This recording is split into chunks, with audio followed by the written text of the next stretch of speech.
Confucius say, one fish, two fish. Each fish, two fish.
Welcome to the Lost Begotten channel.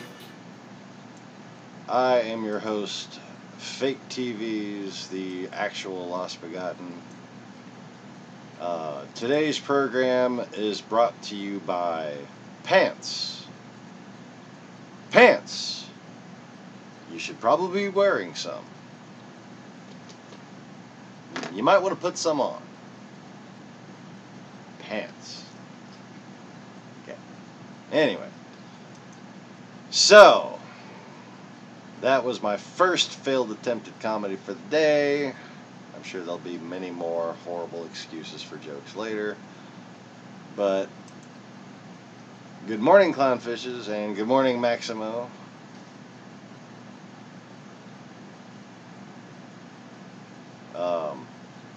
Not a whole lot going on, other than furthering my maniacal plans to get a whole bunch of brood stock ready to breed. Ah, yes. Maximo has pants. I have pants. I know, shocking, but I'm wearing pants. Not even pajama pants, actual pants. I'm wearing like jeans and a belt and everything right now. Because I took the kids out to school this morning, and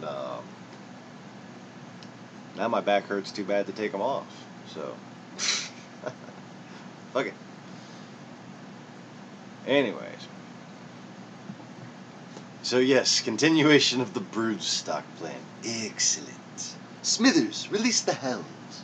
Sorry. I have Simpson's Tourette's. It's a rare condition. Don't. Anyways.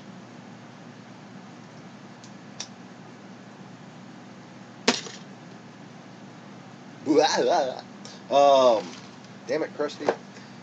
So, I was talking to my new friend at the fish store here in Louisiana, and he's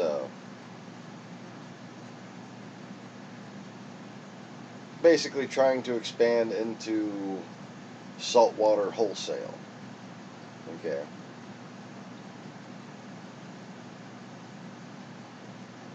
Because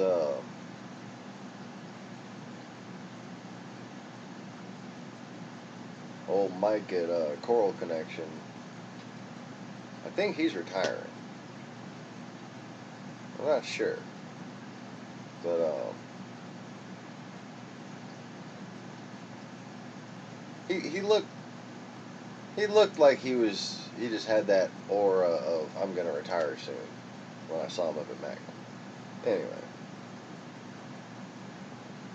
so this guy that I've been doing business with, the guy that I got that clownfish from, the guy that I'm going to be getting more clownfish from this weekend, just got in some beautiful yellow erectus seahorses. And every time my wife breeds up, we should breed seahorses. We should breed seahorses. I'm like, only if we can find some yellow erectus. And he just got some in. So, mark that one off the list.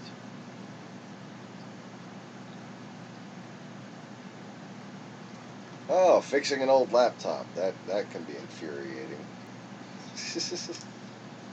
Especially if it's already, quote, working. You know, when they're quote, working.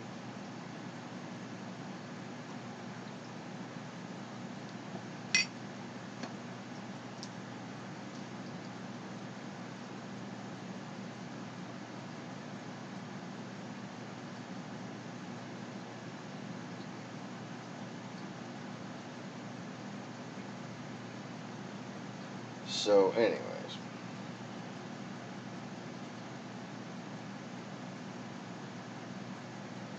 Last night,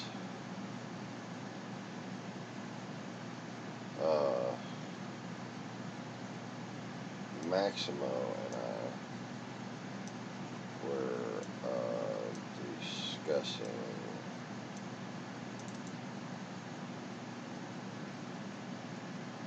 picture in the folder that's taking forever to load. Is a business plan.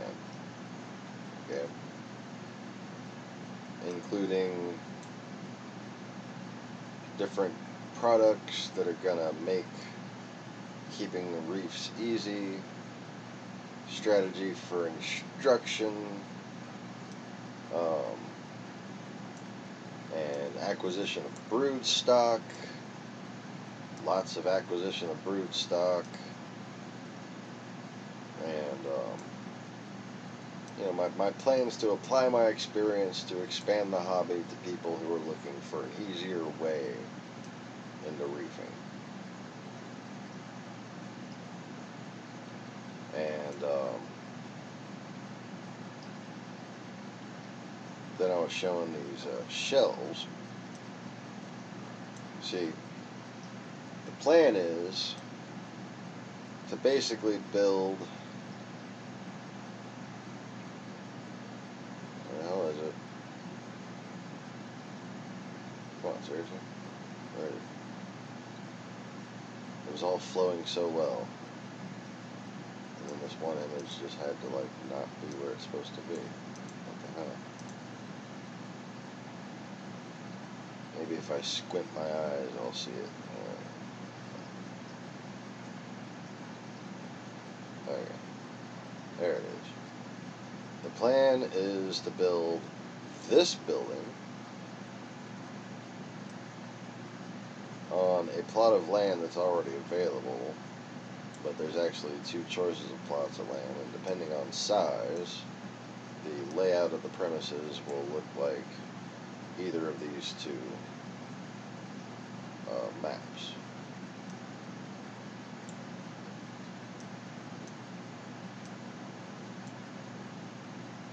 So,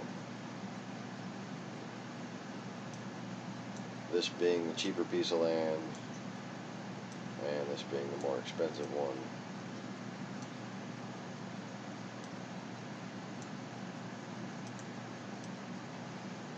But both representing a similar business plan. Now,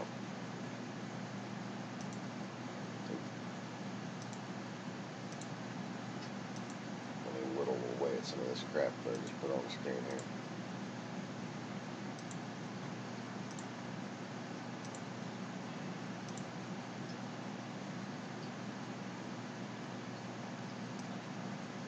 So one of the things that you'll find in my future store that you won't find in other stores is when I sell you a fish tank, I'm not just going to sell you one fish tank. I'm going to sell you at least 2 fish tanks. One of these tanks you're going to take home and you're going to put your live rock in it and you're going to set up as normal. The other tank, you're not going to set it up as your sump right away. You're going to set it up as your quarantine. So you can go and buy fish, put a little protein skimmer on the back of there, or your protein skimmer for your main system, purchase that, and hold off on purchasing your return pump for later.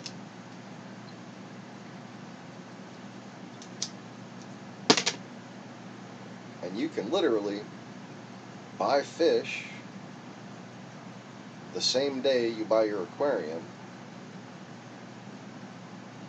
get that fancy bacteria in a bottle, put it in an aquaclear filter or put it in some kind of little bio bubbler filter to provide extra oxygenation, water current, that kind of thing.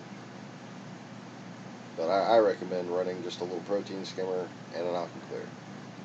Aquaclear is a great backup filter to have. It's the first filter you should buy. But while your tank up top is cycling with power heads or wave makers or whatever you have up there, your bottom tank is going to be clean as glass on the bottom. No bacterial cycle to speak of. It's going to be a hospital environment. It's going to be sterile. And you're going to be able to buy your first couple of fish, put them in there, and acclimate them properly like you should do for all the fish you buy your entire hobby. So not only am I doing you a favor and saving you a headache, but I'm training you properly so that from that point on, when you buy a fish from me, I know it's going to live. I don't even have to worry about it. Which is good, because I'm going to warranty all my fish. The ones I breed in-house are all going to come with a warranty.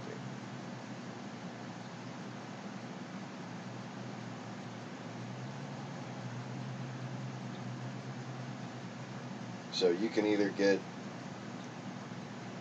the tank on the right and be prepared, and then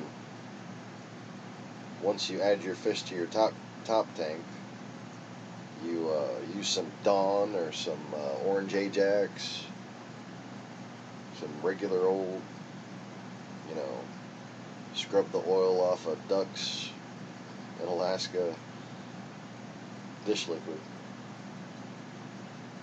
Scrub out the inside of that tank if there was any kind of disease noticed on the fish. If not, you know, scrub it out with a sterile sponge or a rag or paper towels and just rinse it out real good. And then you can drop your return pump in there. Put a line back up to the top, put your overflow box on there. Now you have a sump and our top tank. It's just much better than having just the top tank with the hang on the back filter. And discussed that in previous videos, but the main reason is, in addition to the flow of clean water and the ability to clean water in one system and then have it flow into the other, and eliminating microbubbles and allowing you to, you know, operate on one part of the system without clouding up the water. You know, you can turn the flow down before you do any clean out maintenance, that kind of thing. But the other big thing that new person entering the hobby won't think of when they're purchasing their first tank is that tank on the left is designed for freshwater. Okay, the tank on the right is designed for saltwater. And it's that definitive because of this reason. The pH cycle. Okay? You are going to have a much more stable aquarium, especially in lower volumes. If you're not talking about like a 300-gallon aquarium, you're going to have much more stable conditions if you have a night light on at the bottom while your top light is off. Because what maintains your pH is photosynthesis. So in the top tank during the day you'll have your corals and whatever algae you have growing photosynthesizing. And in the bottom tank you put a ball of chaetomorpha, or you plant a sand bed with some grass in it, or whatever kind of caulerpa you can find if you can't find some decent macroalgae.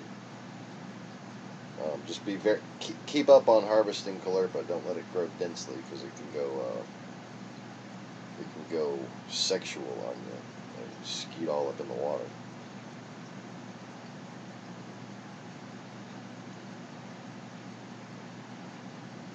But not only does it stabilize your pH, but it's basically the most economical, natural form of filtration. You have microfauna that winds up inhabiting all the algae, and any excess food that gets dropped by your main system when you feed your fish will get eaten by the microfauna. Their waste gets converted into nitrate compounds, which are absorbed by the plants.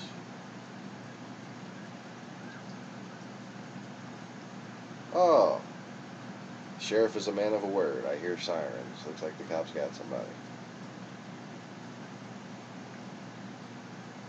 Sounds like they're running too. Oh, no, we got him. Ooh, I almost want to go watch. Sounded kind of close.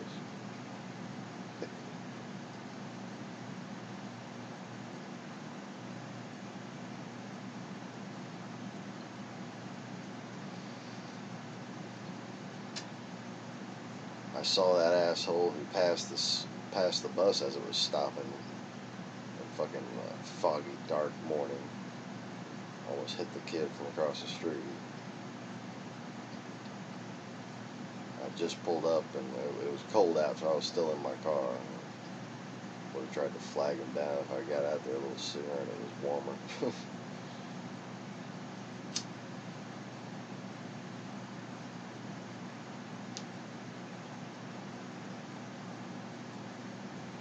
Anyways, anybody have any questions about the differences in these two setups?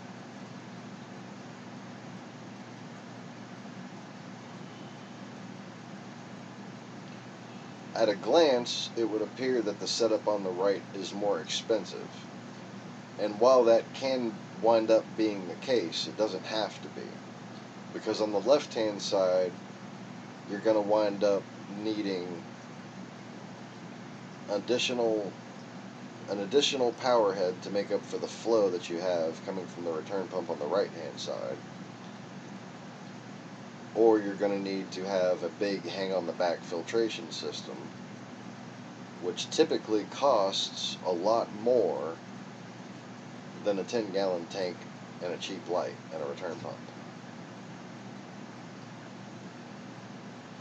So, if you're looking at one of those big CPR hang-on-the-back refugium protein skimmer filters, you're looking at paying $240.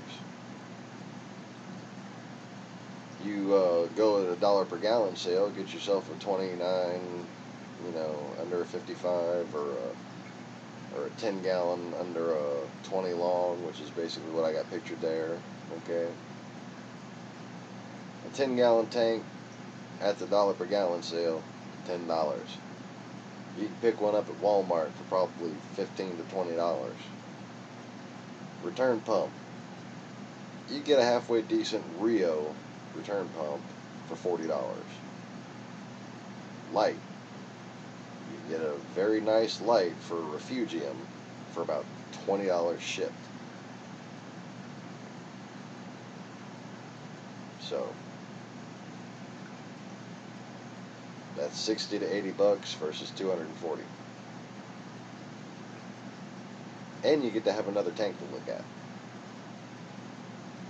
And it all works better. See what I'm saying?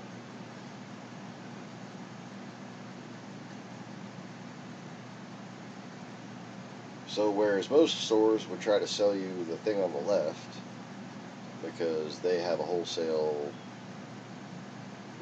account and they make a markup on that kind of thing, they don't make that much of a markup on that. It's really not worth the trouble, in my opinion, when you can take better care of a customer by getting them to buy the setup on the right.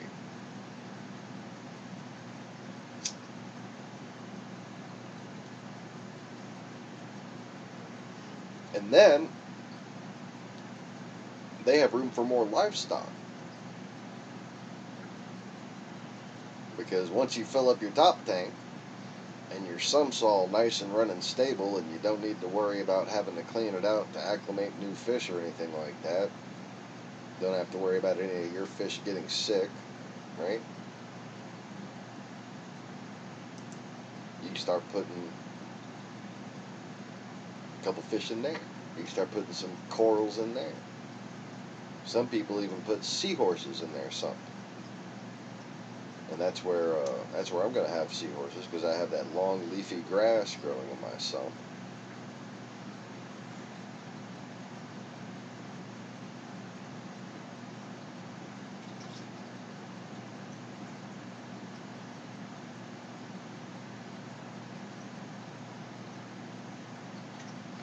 But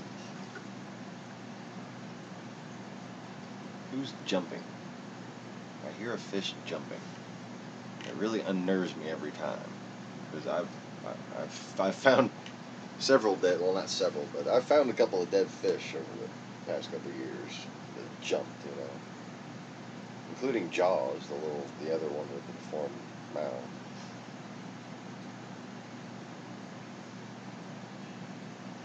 Anyway, let's see here.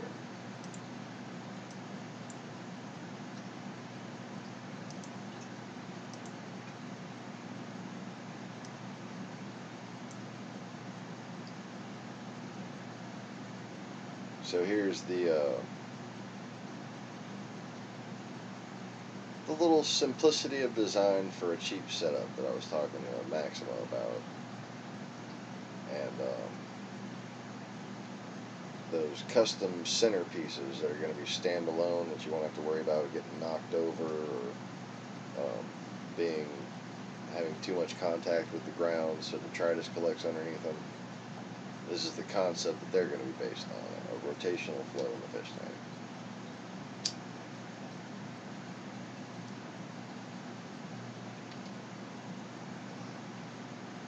And of course, if you add a wave timer and another power head, you have it simply facing the opposite direction, and then the wave all just kind of, it's actually pretty cool.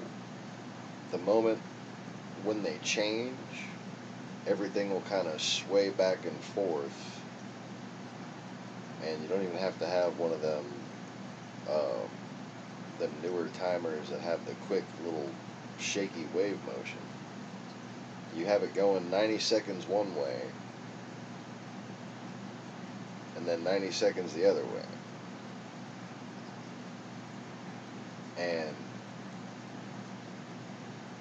all the current will be going one direction, and then suddenly it'll have this one current fighting it, and you'll see all the corals just kind of shake, and they'll be swayed all to one direction, and then they'll just kind of shake a little bit more and just kind of ticking back to the other direction until the current completely shifts in that direction, and then they sway all the way the other direction.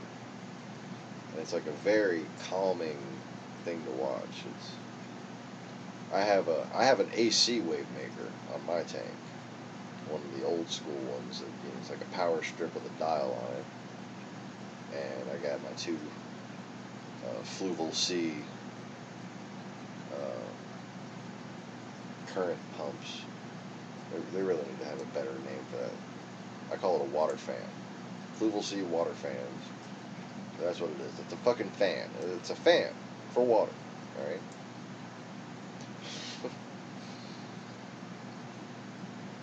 So I actually have 3 of those in my top system. One is more powerful than the other directionally.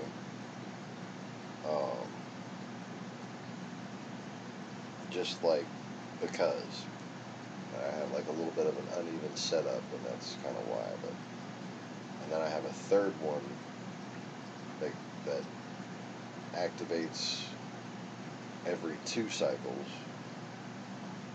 So like basically every other cycle it will be on for both of the cycles. Yeah, that's a better way of putting it. And it sits along the back wall and blows out from behind the reef.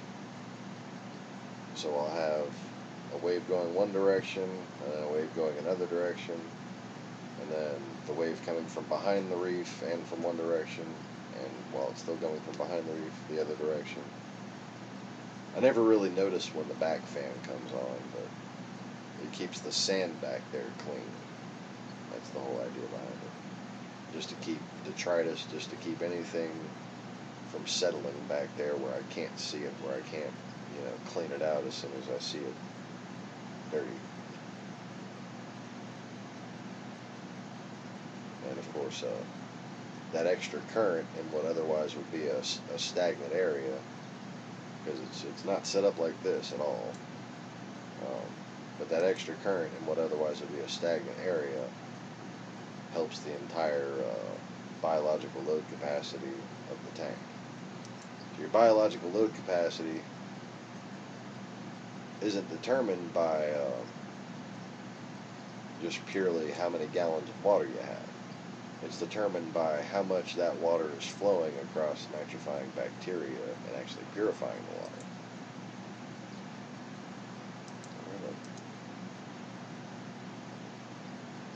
Let's see if we can go into night vision mode again.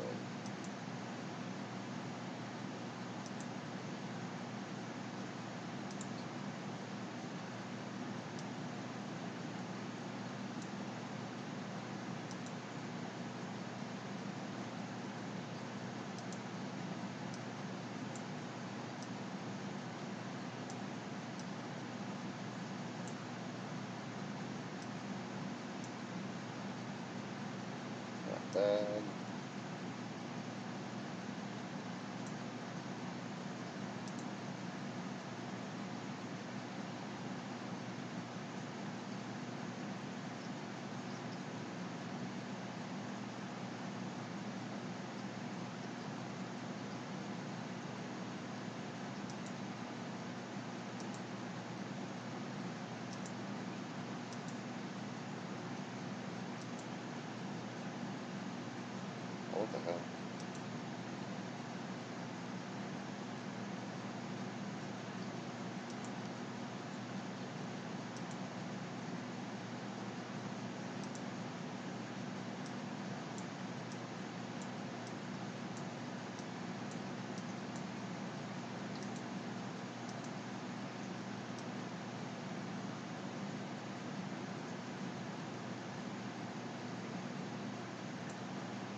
guess that's not bad. But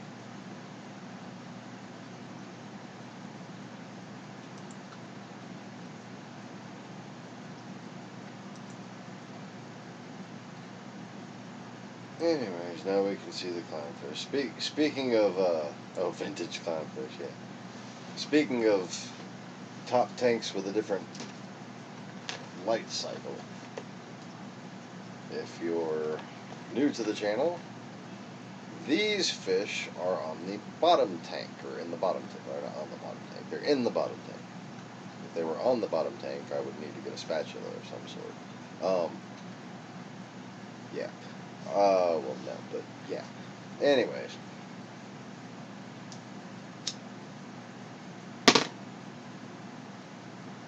So all they have on them right now is a blue light.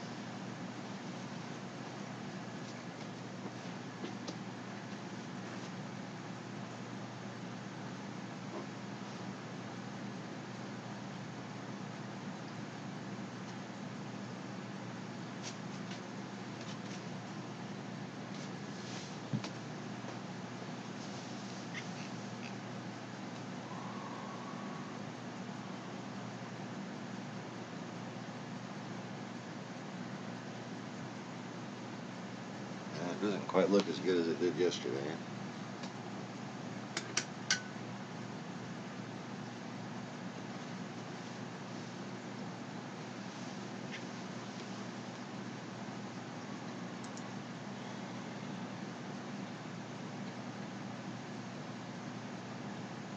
That little guy right there has certainly been eating well.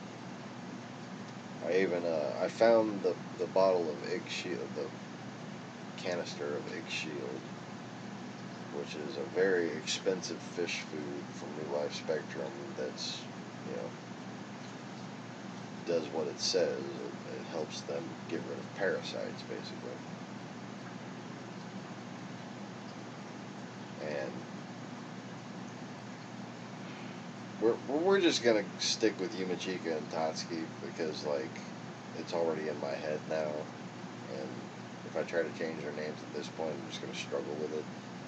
So, Yumachika and Tatsuki, or Yumi and Tatsuki, were tearing that shit up. The New Life Spectrum X Shield, they were just tearing it up.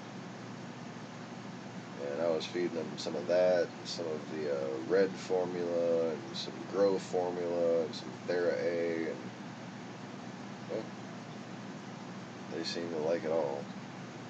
I'm just giving them a good variety of different pellets, basically. But if there is anything wrong with Tatsuki, this X Shield $35 jar of food. $35 jar of food. Hopefully that'll clear it up. Should clear it up.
So the only way to get them to show up is like that, to where their movements are blurry, apparently.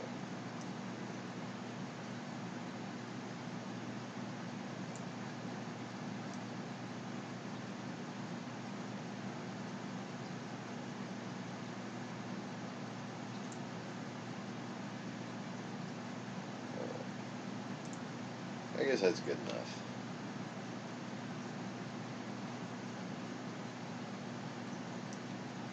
Oh yeah, you spend a lot of money feeding your brood stock, that's for sure.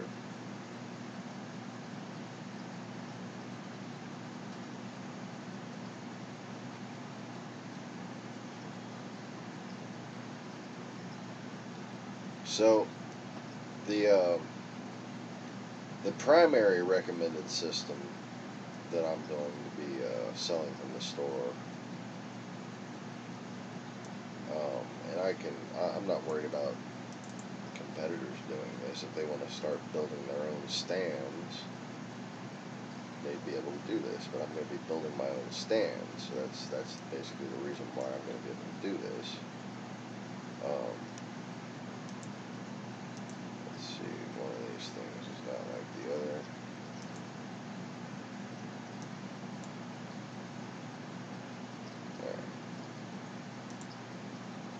Alright, so the stands that you're looking at right there, those are actually the stands that I already have. Those are the ones that I'm using right now, except for the one on the left has an additional rack for lighting and for buckets of pre-culture, like automatic feeding siphons.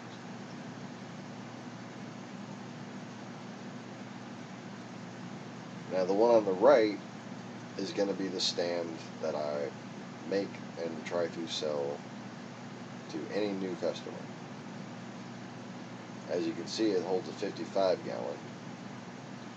What I have on it right now is a 29 gallon, and it gives me two nice little shelves on either side of it to put other stuff, which is great. And obviously it can hold a 20 gallon just fine, it can hold a 10 gallon just fine, and so on. Okay.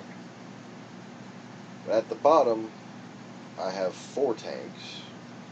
But what I'm going to basically recommend is the entry-level setup is a 20 gallon or a 29 gallon or a 55 gallon, however big they want to go, and 2 10 gallons at the bottom. One for quarantine, like a purpose-built. As soon as you buy your setup, you're buying a quarantine tank. And then one for the sump.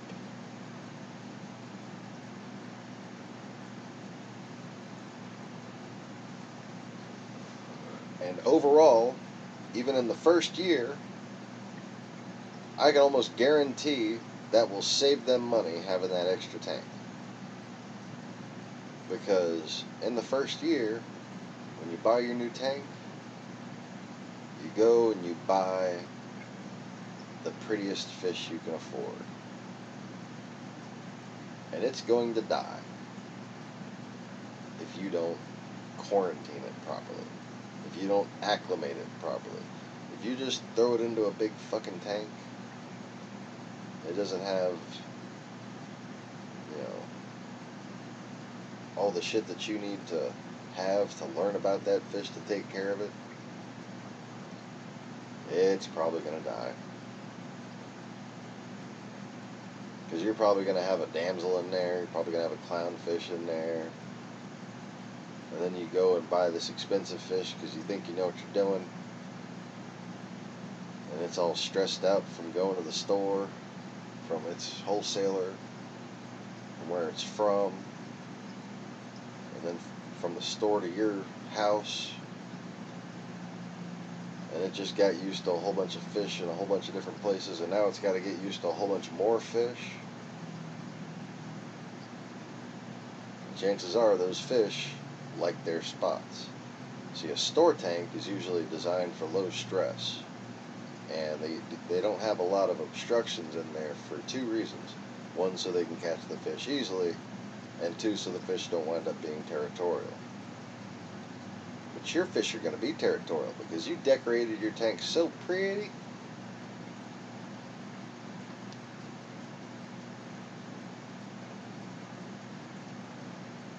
But if you take your new, expensive, wonderful, beautiful fish and you put them in quarantine like you're supposed to, you can check them for diseases. Make sure and treat him for any diseases before he gets into your main system and gets lost in the rockwork, having a blast. But also, it gives your fish time to get to know you, gets you time to get to know the fish, and gives that fish time to de-stress before it goes into this new home it has. And then its whole experience in that new home will be different. It won't have to shift social orders as it de-stresses. See, a lot of times when you add a new fish, it'll get picked on by fish that otherwise wouldn't be able to pick on it. And that's even more stressful for a fish.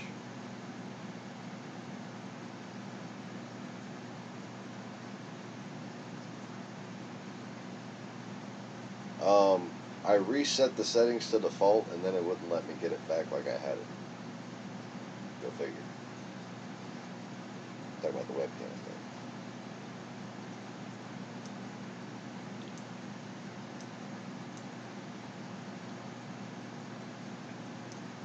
So yeah, this stand right here is designed with 3 pillars,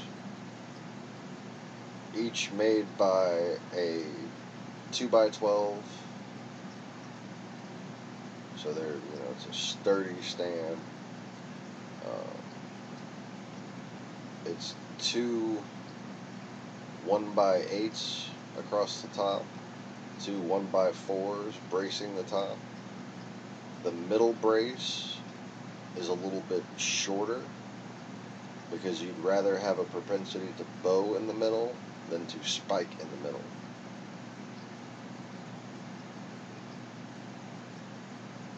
But basically it's designed to where the only airspace is down there at the bottom of the middle of the stand. So that center beam is held up by the frame wood, and only if the top pushes down on it does it make contact with the ground over time. But otherwise, keeping that from making contact with the ground over time prevents it from being an uneven spot in the middle, causing your glass to crack. So this tank can be supported much better from, or any tank can be supported much better from the edges than from the middle. And that's the principle in which that stand is built. And had one going for quite some time with a 29 and a 5-gallon incubator on the side. Dingo, you okay? Flea bit the shit out of you? He just whelped and got up. I didn't see where he is.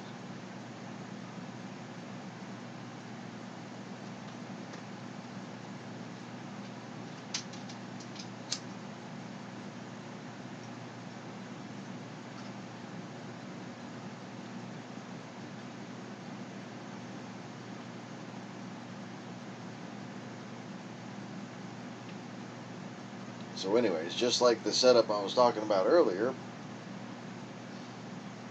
here you can put your sand in there, get your live rock cycling, and start watching all the stuff crawling out of it and whatever.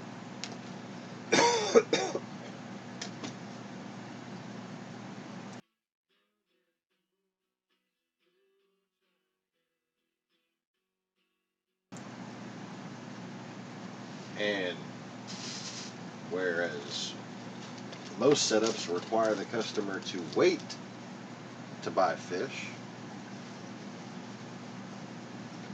when that customer inevitably comes back to your store and says, The water's clear up, everything looks great. I must be ready to put fish in there. And it's only been a week. You can say, well, did you put that bacteria and set up your quarantine tank like I told you? No, I didn't have any fish yet, so I didn't think I needed to. Well, that's okay. Take this bacteria in a bottle. Pick your fish. Take the bacteria in the bottle, go put it in the aqua clear. Let that run while your fish are floating in the water. Set up the tank, let it all come up to temperature. You can float the fish in the top tank while you're waiting for the bottom tank to come up to temperature. That'd be wise. But unless it's a cold day, you don't have to worry too much about it.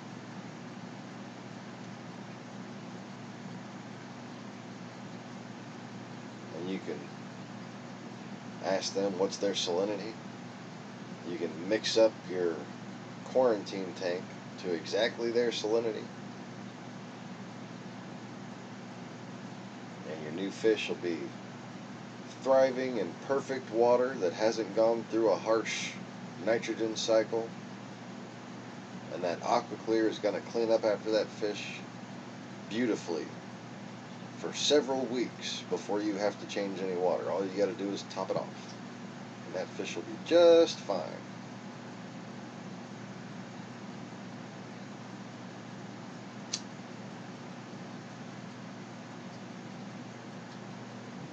All you got to do is once a week clean out that aqua clear. Or you can put an intake sponge on the aqua clear if you really want to take care of a fish. Once a day, you just go and siphon the poo off the bottom of the off the bottom of the glass bottom tank. There'll be some uneaten food and some poo. And if you had that aqua clear off to one side, what'll happen, it'll create a little vortex, and then all that detritus and shit will settle in one little pile in the middle of the other side of the tank. Okay? So then you just go in there, siphon that out, replace the water, and the water stays clear. Do it once a day, and you don't have to worry about any kind of toxin buildup in the water at all. And then just keep an eye out for parasites. Make sure that fish is doing good. And then when you start seeing coralline algae growing on your rocks in your top tank, and you start seeing little pods everywhere, and it looks like it's alive in the top tank, not just clear, not just it feels like a fish will survive in there. It's got to look like a fish will want to live in there. Like that's a place where a fish would thank you if it could speak for putting him there. Then you move your fish to your top tank. And you know, it sounds like a big deal to somebody who hasn't done it, but it's a very good husbandry practice and a very good learning practice, because chances are if you buy one tank, you're going to wind up with more than one tank. And if you go to the store, there's a chance anytime you go to the store, even if it's by accident, you're just going to have this one fish, and you're going to bring it home. Most people in that situation do not have space for, let alone a quarantine tank.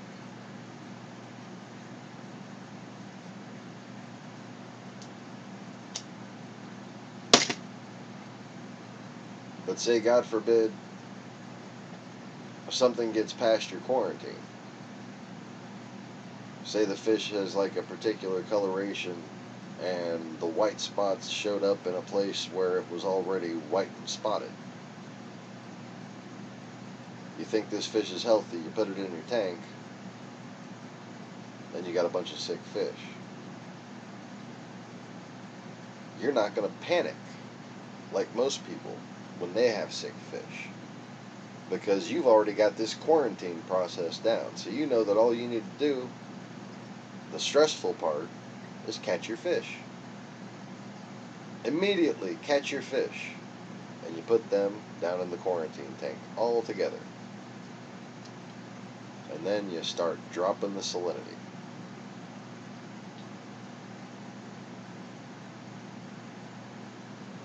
And you can drop the salinity on saltwater fish pretty quick. It's raising the salinity that shocks them. Raise the salinity 1 point every 6 hours.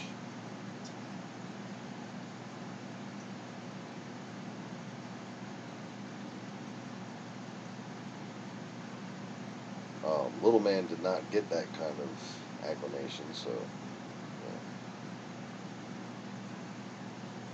yeah. That's completely my fault, just because I'm a little too used to moving clownfish around, and I should have been as gentle as I would have been with an angelfish or a mandarin, because he had been to Magna. He's a freaking Magna fish, and he hadn't been in that store for long enough to really be adjusted to that water, and then I threw him in my water. I didn't acclimate him for very long at all. Maybe like 15, 20 minutes. But anyway, with this husbandry practice that your new customer develop, or that you develop, and I'm practicing for the training channel that I'm watching, by the way. But with this husbandry practice that you're going to develop, when the inevitable time comes around where you got a sick fish or even a wounded fish, say you got two fish got in a fight, one of them had a fin halfway bitten off, and there's some white bacteria trailing from it, and that fish is breathing heavy and panicking. Well, you're not going to breathe heavy and panic, because you know how to quarantine a fish. You know, it's just, you put it down there in the glass bottom tank, you keep the glass nice and clean, and you lower the salinity.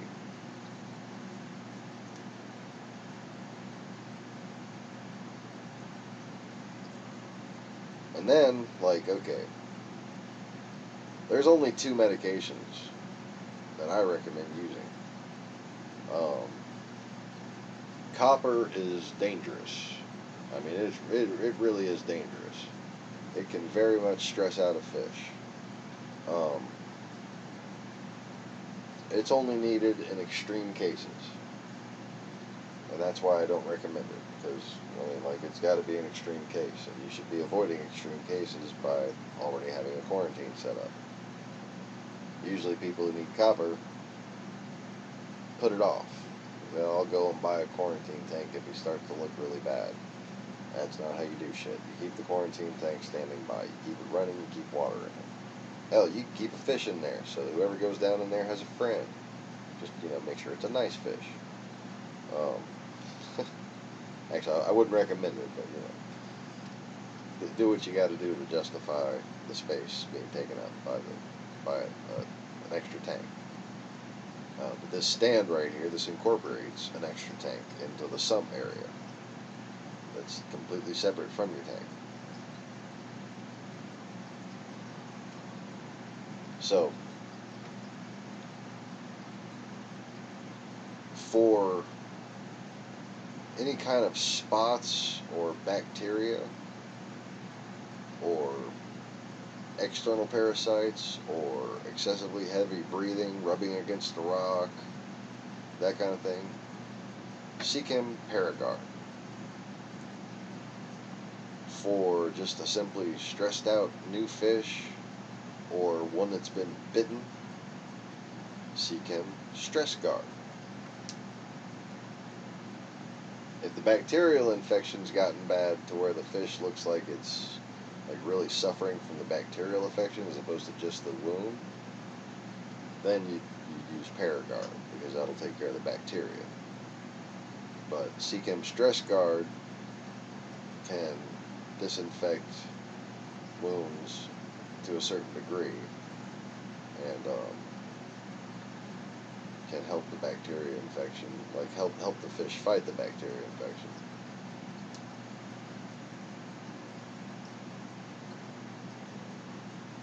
Whereas stress guard, that's, you know, a little bit harsher of a chemical. It's not reef safe. Stress guard is actually reef safe. I've had no problem with it. The only thing it does is activate your protein skimmer. So if you ever have some shit in your water that you want your skimmer to take out really quick, put some stress guard in there and your skimmer will bubble the fuck over. Anyways.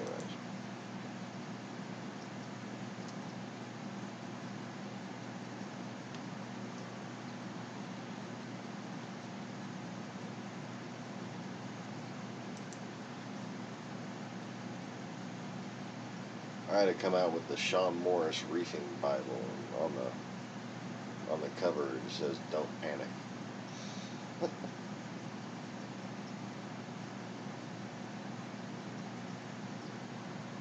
Yep, Tatsuki is definitely an expensive feeder, but she's an expensive fish, so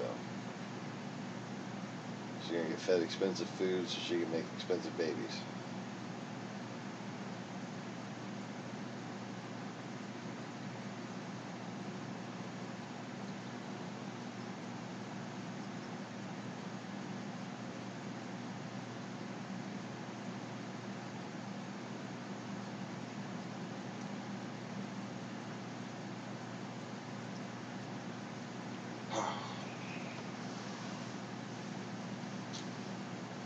So anyways,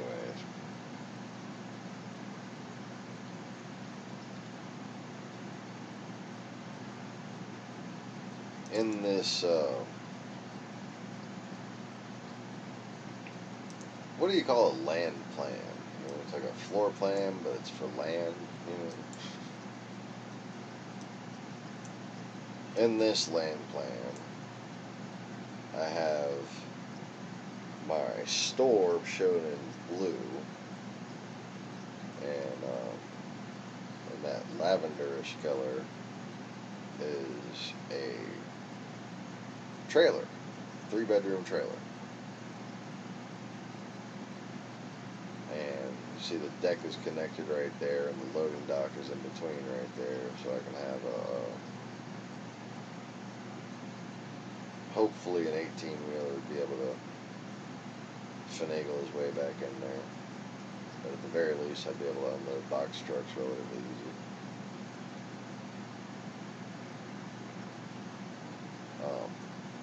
I've seen 18-wheelers get into much more complicated spaces. But that depends on how big that land turns out to be, of course. So that's showing a, let's see, what is it?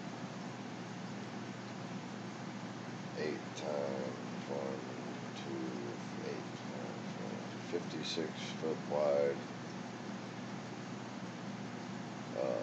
The blue building is about 56, 57 feet wide.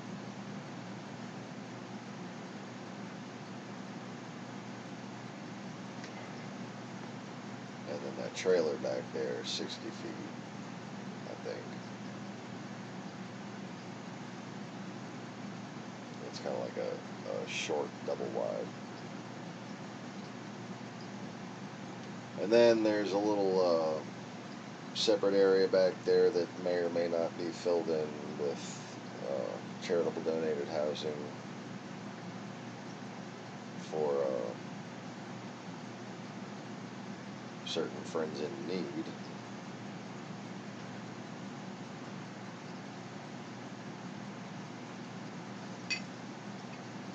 And hopefully I can zone that as apartments and be able to employ those people. Shouldn't be too hard.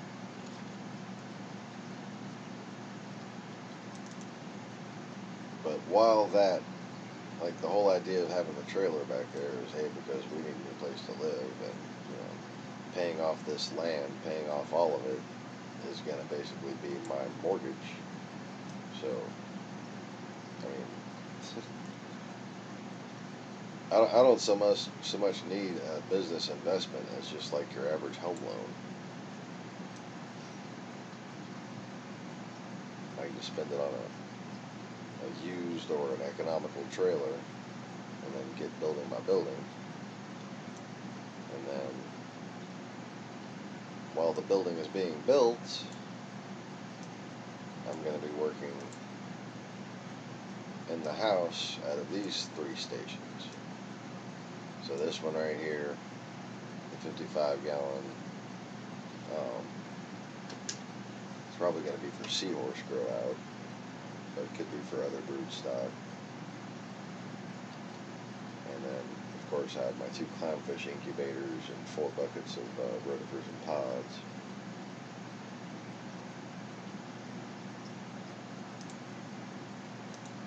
And then this is going to be my main brood stock rack. And the trailer that we picked out is from a manufacturer that sells, and it's a pretty consistent product that they offer. So I have it planned out to where these 3 shelves will fit in that trailer in the kitchen area. So I'm going to be able to get started producing my inventory for when the store is built and can be opened.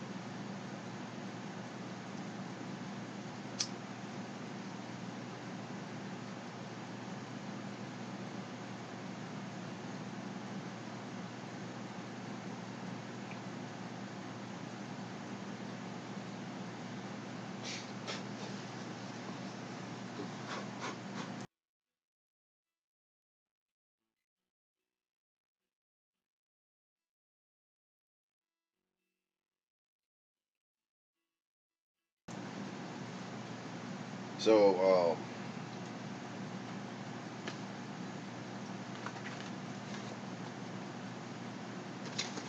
the mangroves that I'll start collecting are going to be going in these bottom tanks here. And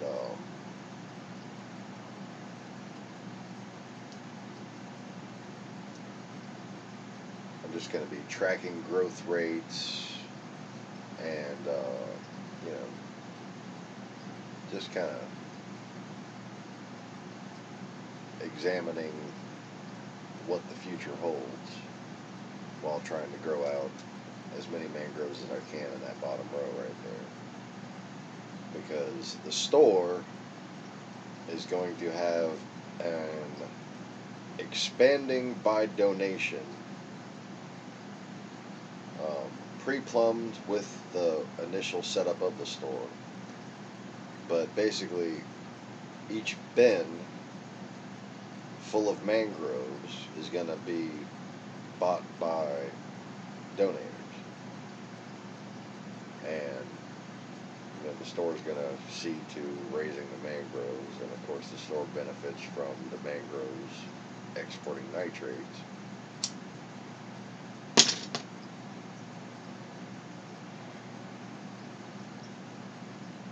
But the idea is,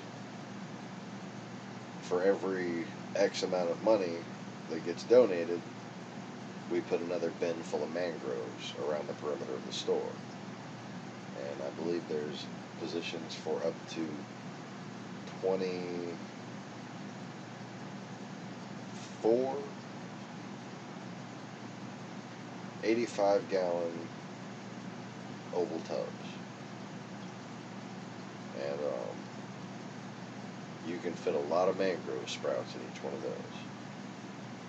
And the lighting is going to go from the center of the store around to that whole perimeter, but there's going to be windows all along those perimeters that are going to provide direct sunlight to the mangroves as well. And then I'll probably just use LED strip lighting to augment that.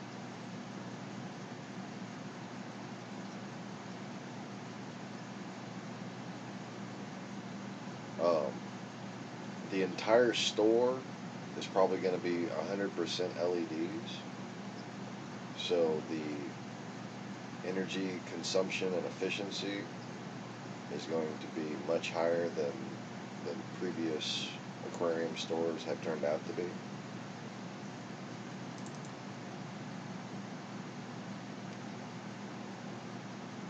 Plus, one of the first racks I'm going to be setting up, and an example of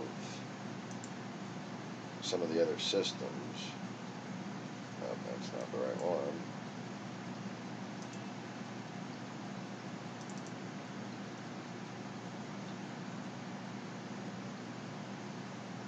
Let's see, is that it? Yes, there it is. There's this shelf right here. That is 140 gallons. That's 14 10-gallon tanks set up in an 8-foot row.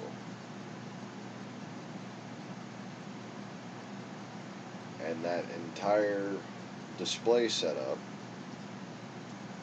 is powered by 6 very small heaters, 4 inexpensive LED lights, 2 air-powered protein skimmers, 4 air-powered lift pumps, also 12 corner box filters that are made for fry rearing, but they work great for nitrification, and only one air pump.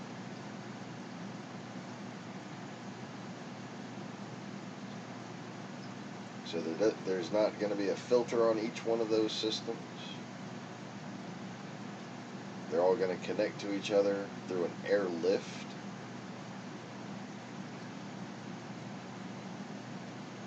And flow from the outside to the middle, and then from that airlift back to the outside.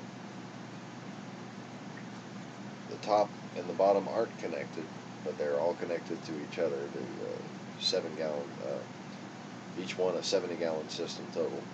Instead of having an aqua clear, also air operated. So there's going to be no vintage mechanical pumps and 4 20-watt LED lights. A display for 12 different species. There's 12 different types of clownfish. Each one can have a mandarin or another type of dragonet at the bottom. Maybe even seahorses. And just the absolute minimal of filtration expense as far as media replacement goes. None of that.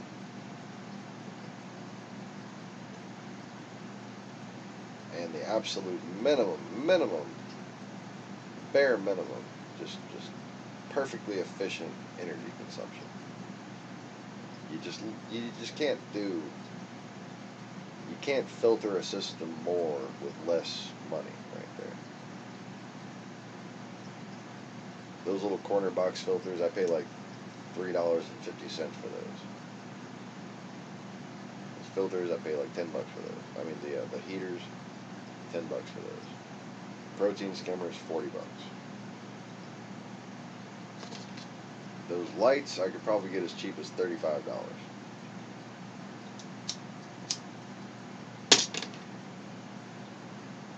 So that whole rack costs less than $1,000.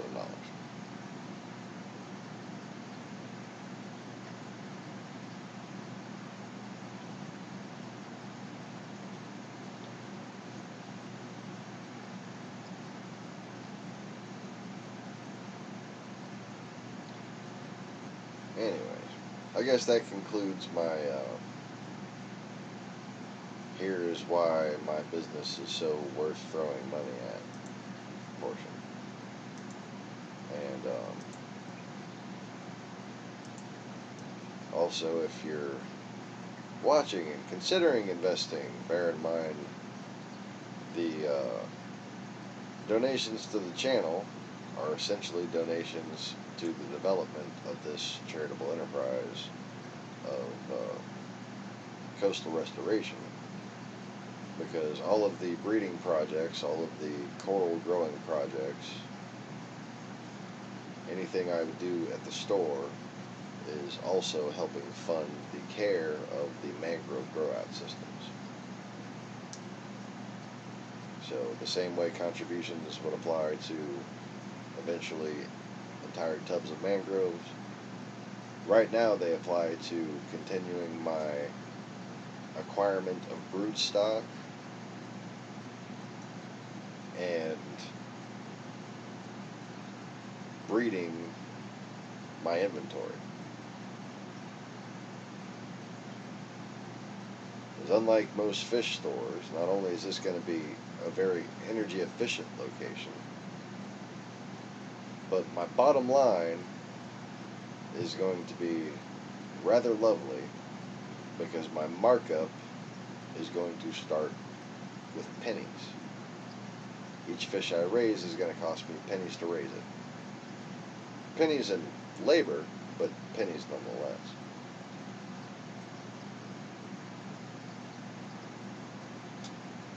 And then the cheapest price that anyone is going to get from me is if they're in a wholesale deal with me. My just uprooted a whole bunch of plants. Wow. But anyway, the cheapest way they're going to get a fish from, the cheapest price they're going to get a fish from me, if they have a wholesale contract with me or deal with me, arrangement with me, is $2. And chances are I'm not going to be breeding that fish anytime soon. So it's more than likely going to be around $3.50 per fish. Wholesale. So that'd just be Bubbles and Zoom offspring, which consistently harvested would give me over 100 fish a month. So that one pair of fish is going to supply $350 on the wholesale side per month. Or, could possibly, if I can find the demand, if I can find the market. And, when I go and I look online where they have true perculas listed, it usually says waiting list. There's a couple here and there that are in stock. They're not available in multiple sizes, and they're not available all the time. A Celeris, on the other hand, what most people breed, that's always available. You can always get those. Those are the $20 fish. Sometimes 15. Sometimes on sale for 10. But, for instance, the Picassos. Those are going to be retailing minimum $70. The Picasso Onyx are going to be retailing minimum $100. I'm going to be retailing those in the store as well as wholesaling them.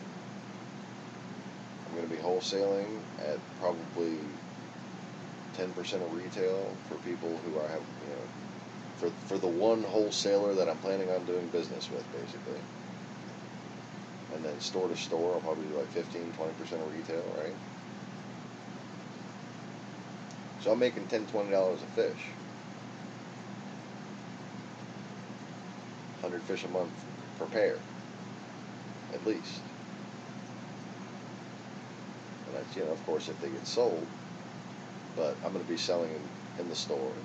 I'm going to be selling them online. And I'm going to be selling them through my wholesaler to all the other fish stores in the region.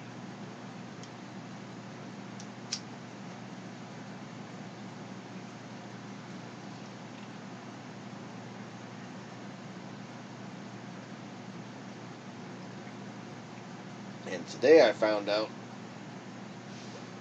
that it is not going to take me a long time to get my seahorses. So,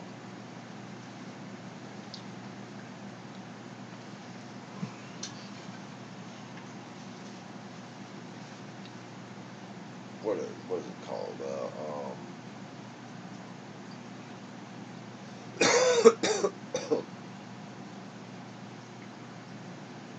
I forgot the first of the two Latin names for it.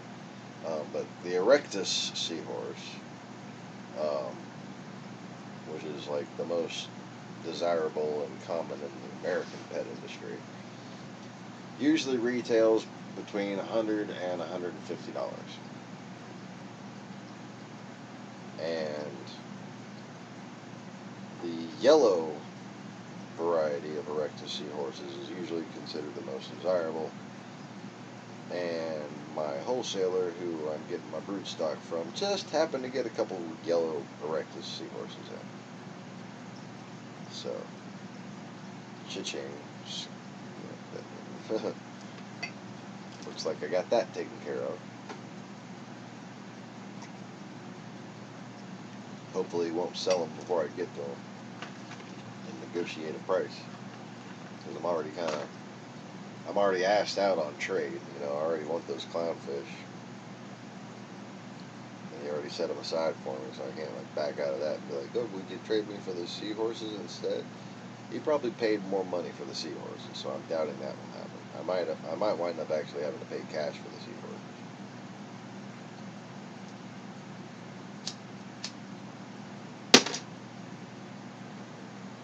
And then that brings me back to donations to this channel, translating into donations to my research. Okay. My plan is to turn Matagorda, Texas, Matagorda Bay, south of Houston, into a pristine coral reef. And I know, I don't just think, I know it can happen.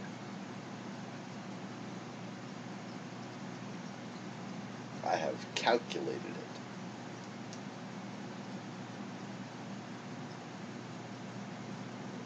Now, back in the very early 90s and the late 80s, when I used to live in Houston, my mom would take me to Matagorda Bay. And one of the reasons I think it can be made pristine again is because of, well, not only just the relatively consistent water temperatures, because it's up current from the Bay of Houston. But when I went there when I was a kid, it still looked pretty good. I mean, there was still a lot of life in that water. It was even worth bringing goggles to go and swim around, and you could see fish and all kinds of stuff. Little yellow jacks, striped grunts, several Caribbean species way up just south of Houston, just a little before you get to Galveston as far as the coastal current goes. South of Galveston. West of Galveston. It's that little ridge island that kind of looks like Galveston, but it's dead south of Houston. Now, you'd have to start with creating some mangrove marshes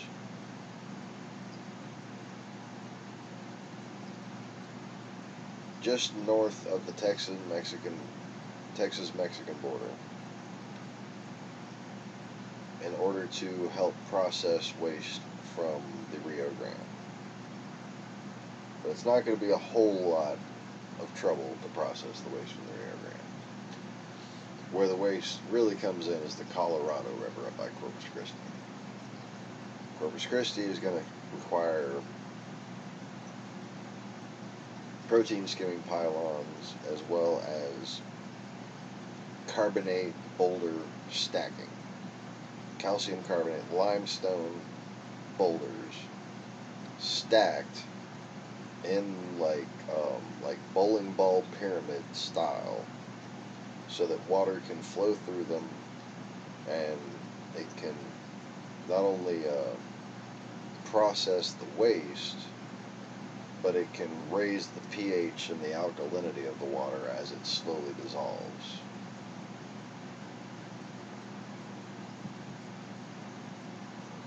And then, of course, as it dissolves, we'll have to build more boulders.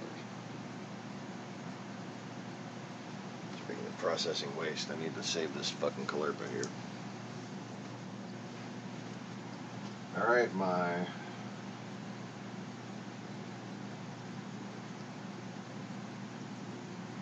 what the hell?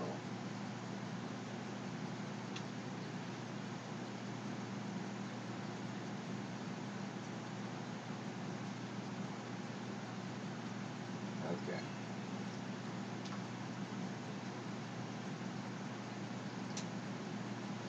So Mai has apparently had more than enough of that particular patch of grass. It was just floating around in the tank. She's gardening. Anyway,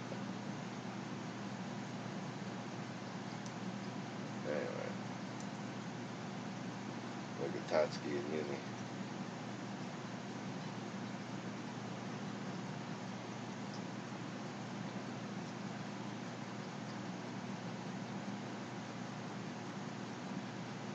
Does Yumachika have, like, another name? Is that his first name or his last name? I'm trying to remember anything.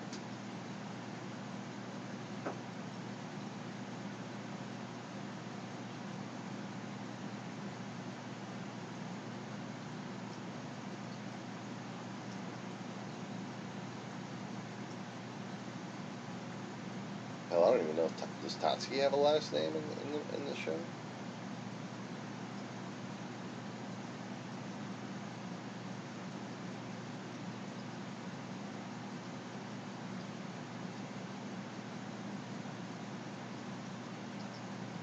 Ayasagawa. Oh.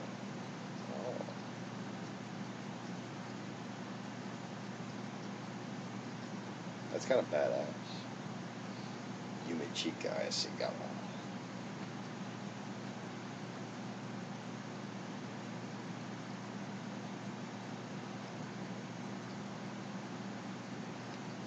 Yeah, definitely a cute partner for Tatsuki, you know. Tatsuki Arasawa. Nice.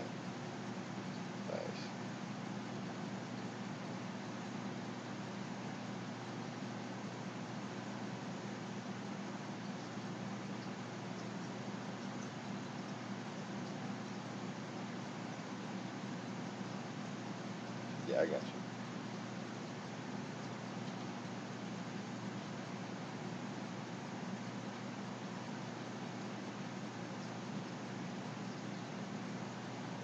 So, let's see what Morning Joe's babbling on about. And hopefully my live stream won't freeze from lack of bandwidth.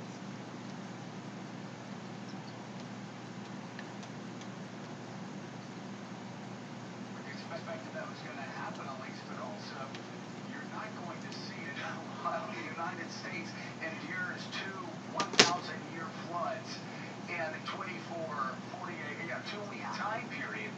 I mean, the money that is required for Texas, the money that's going to be required for Florida. I mean, I've been part of those. Nigga, it ain't even hit Florida yet. Okay? If you don't get them out of the Jeez. way. They had to get Harvey out of the way because here comes Irma. But it seems like they could have gotten the Harvey funding out of the way without necessarily increasing the budget, making this fight more difficult come December, when I feel like Republicans are going to be put in a really bad position where they're going to have to capitulate to a larger budget than they otherwise possibly could have had. So while the Freedom Caucus might be frustrating, I think that the fiscal restraint that they're calling for is important, and it's something that's important to national security. Yeah, well, you know, and again, just so Costa, just so people listening understand. I'm talking about this in terms of what a president needs to do to get done. I was in the equivalent of the Freedom Caucus when I was in Congress.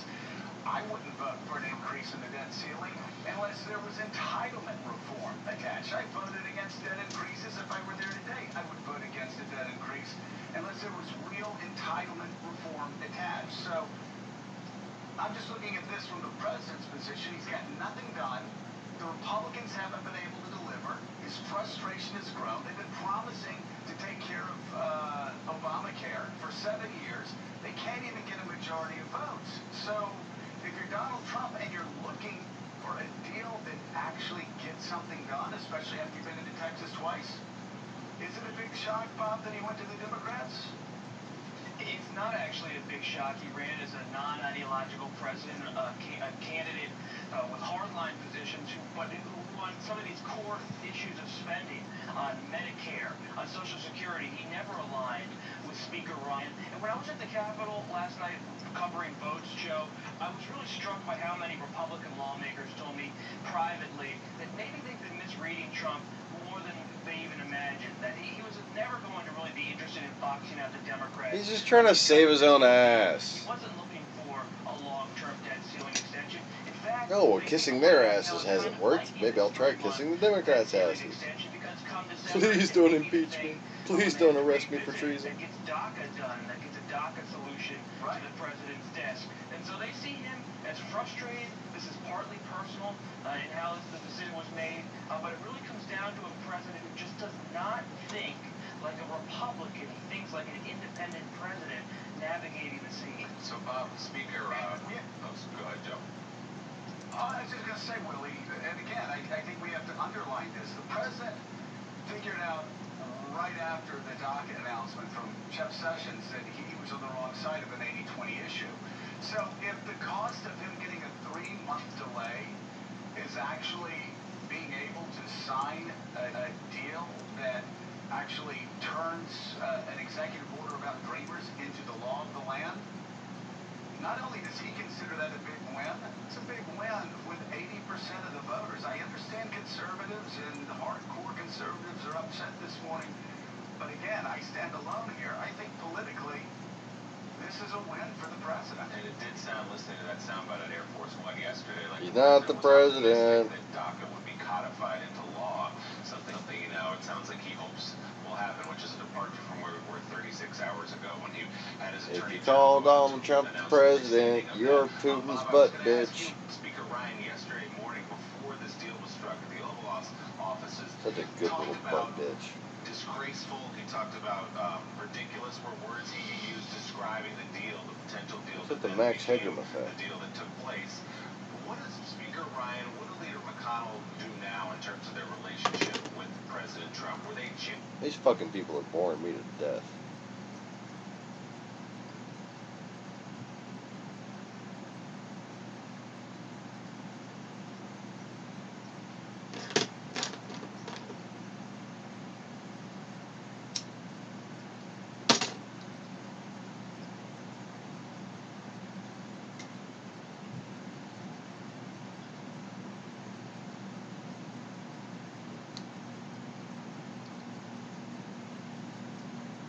I did catch a rather interesting matto that should have been on that one little compilation binge I was having.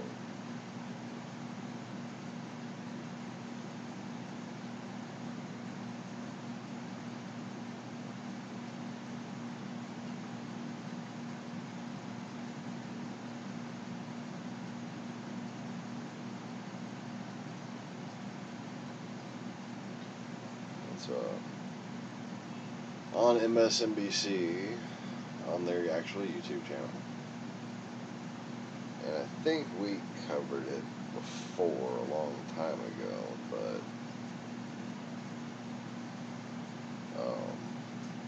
I don't think we played it on the live stream and talked about it. It's called Spammers Arrest Eyed for Possible Donald Trump Ties, or Donald Trump Russia ties, Russia, Donald Trump Russia ties. So the spammers arrest has possible relation to Trump Russia. And it's 14 minutes and 7 seconds.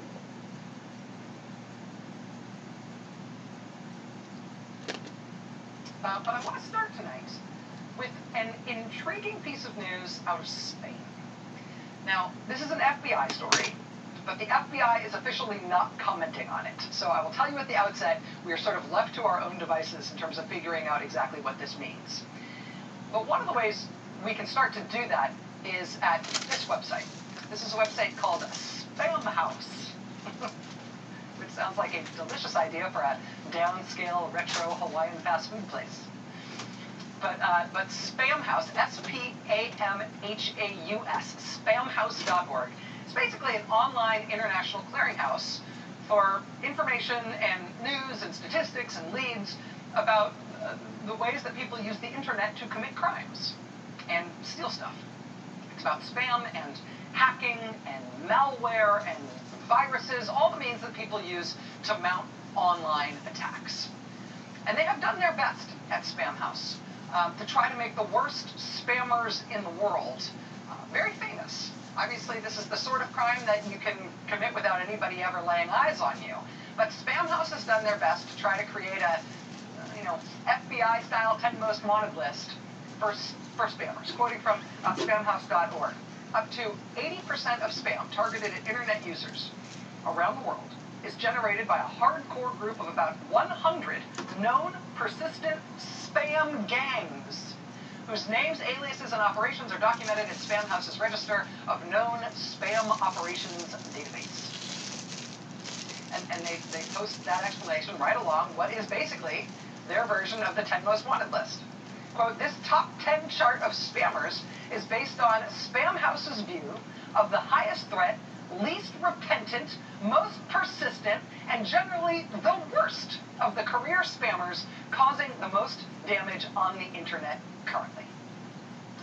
They got their top 10 list. And if you need to puff up your patriotic pride a little bit, if you've been worrying that maybe the United States of America is not holding our own when it comes to this technically adept corner of the criminal underworld, rest assured, turns out we're doing great. Of the top 10 worst spammers in the world, 7 out of the 10 of them are USA. 2 of the 10 are from Ukraine, and there's one guy on the list who has been on that list for a long time, who is Russian. And this is the news. The Russian guy just got arrested. He is known online as Peter Severa, or just Severa. He's also known as Peter Levashov. And according to spamhouse.org, he is a, quote, spammer who writes and sells virus spamming spamware and botnet access. He's probably involved in the writing and releasing of viruses and Trojans. He's one of the longest operating criminal spam lords on the internet. Now, the reason this kind of criminal arrest is now American politics news is because one of the things that we've all had to learn in reporting and understanding the story of the Russian government hacking our presidential election last year, one of the things we've had to get familiar with in terms of how the Russian government, the Russian military, the Russian intelligence services mount those kinds of attacks, we have had to learn about the overlap in Russia between criminal hacking, hacking for profit, hacking just for thievery, the overlap between that and Russian government intelligence work. You had to learn that? Yes, America is still king of the world when it comes to online criminal activity, hacking, spam, stealing, and stuff. But Russia's pretty good too. And over the years, an unusual thing has emerged in the Russian government. The Russian intelligence services, including their military intelligence service, they have moved beyond just trying to tap bright young computer science undergrads to enlist and join the spy services. They have moved beyond that sort of recruiting of people into the intelligence services from the computer world. And they instead have moved into the criminal part of the hacking world. They have taken great pains to co-opt the most successful criminal hackers and spam artists operating illegally in Russia. Rather than prosecute them, instead they use them. They essentially piggyback on that criminal activity and take over some of that criminal activity for their own purposes in Russian intelligence. So Russian criminal hackers are stealing personal data and financial information from, for example, tens of millions, hundreds of millions of users of Yahoo.com. Okay, fine, that's a criminal act. They're doing it for profit. But Russian intelligence then uses that hack to specifically target individual journalists and opposition figures who they want to go after for political reasons, for government reasons. That's the way it works. And with this guy who just got arrested in Spain, that particular overlap between criminal work and intelligence work for Russia, that overlap is very, very clear with him. As long ago as 2012, there was open source reporting in Russia that he had crossed over. Not you. Yes, it's very interesting. But no, that's not quite the way it works. From just being a famous criminal hacker to working for the FSB, working for the successor agency to the KGB. He was reported to be making the pitch to other hackers in closed online communication forums, asking other hackers to do work on behalf of the Russian government, on behalf of the Russian spy service. Also, his own online criminal activity was implicated in a pro-Putin Russian government operation. I'll quote this part from today's New York Times. Quote, Peter Severa's spam operation ran a sophisticated, evolving family of computer viruses. And I'm going to mispronounce these, but I'll do my best. A sophisticated, evolving family of computer viruses called Wolodak and later Kelehos. I have no idea if that's how you say them. But look at this, quote, the Kelehos virus had been devised to spread spam, but during the Russian election in 2012, it was used to send political messages to email accounts on computers with Russian IP addresses. And those emails linked to fake news stories saying that the businessman who was running for president against Vladimir Putin had come out as gay. So this guy was one of the most famous criminal spam kingpins in the world. These viruses and botnet operations that he built for his spam empire apparently had made him fabulously wealthy. When BuzzFeed News wrote up this story today, they quoted a fellow Russian hacker as describing Peter Levashov as living a lifestyle so lavish, quote, it would have embarrassed an oligarch. So he's a top 10 internationally listed criminal spam kingpin. He's reported to have recruited other hackers online to work for the Russian intelligence service. His own viruses were put to work in a Russian election a few years ago, spreading fake news that Putin's opponent was gay. And now he's been arrested in Spain. And get this, he was arrested in Spain at the request of the FBI. And the FBI is not talking about why they wanted him arrested or what this is about, but in Russian language media reporting on this arrest today, and in Spanish media reporting on this arrest today, because again, the arrest was in Spain, multiple publications have run quotes from this guy's wife, who was with him in Barcelona when he got arrested, and she says what he told her about why he was being arrested is that had to do with a computer virus that he had created that was related to Donald Trump winning the presidential election in the United States last year. So this guy has been a known, notorious spammer for years. For years. But he has traveled freely around the world. He has never been arrested that we know of. He has never behaved as if he feared arrest. Certainly he never behaved as if he feared arrest by the FBI by traveling to a country that had an extradition treaty with the United States like Spain does. But he got picked up in Barcelona, and now he's in a Spanish prison because the FBI asked for Spanish authorities to pick him up. Why? And why now? Why ask Should why? we believe these quotes from his wife, who says that he told her his arrest had something to do with the U.S. election? And after this, after they finally got one of them, that's when Peter Strzok got taken off the case.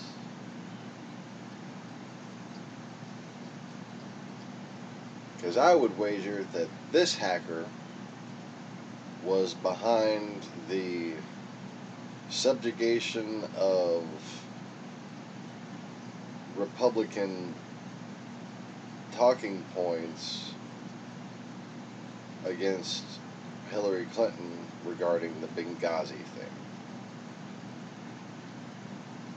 So all the hubbub that guided their accusations of her and basically made that into a scandal, as opposed to, you know, what fellow members of a patriotic government should do, which is, you know, oh, our State Department, not treating them like a future presidential opponent, treating them like the fucking head of the State Department,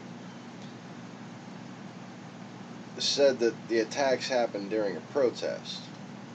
Oh, clearly she doesn't want to allude to the Russian involvement in terrorism, so she's not saying that it's a terrorist act, even though it was pretty well known that Russia was trying to help prop up Gaddafi and had offered him exclusive oil development rights in exchange. Gaddafi had offered Putin Rosneft and Gazprom exclusive development rights in Libya in exchange for Putin's ability to expand his base. He already had a base in Benghazi. Russian base in Benghazi. A fucking Russian base in Benghazi. That's what it was about. It was about a Russian base. That's why NATO wanted Gaddafi gone. Because it was at that point that they realized, oh, Putin is basically the one supplying all the fucking terrorists. Still, just like the Soviet Union used to.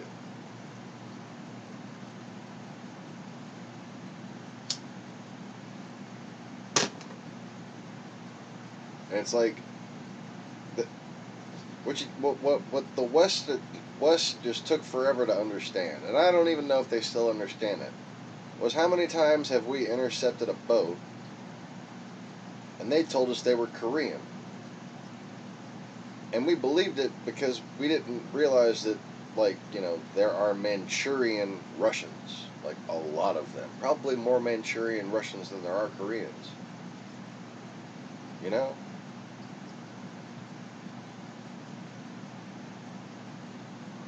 And Russia will never tell you how many people really live in Russia. They will never tell you how many people live up in them fucking mountains. There are millions more than they say. And like what Maddo said a little while ago about the United States is still the best at online scamming. Oh my goodness. What a naive little fucking schoolgirl statement that was.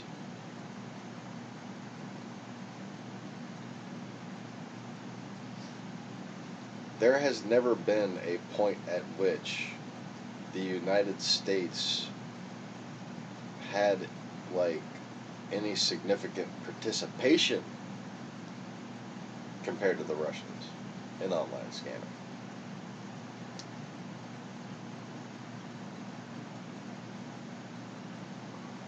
You can go back to the late 90s, 98. The Russians had spyware viruses that affected people's chat personalities, and they could simply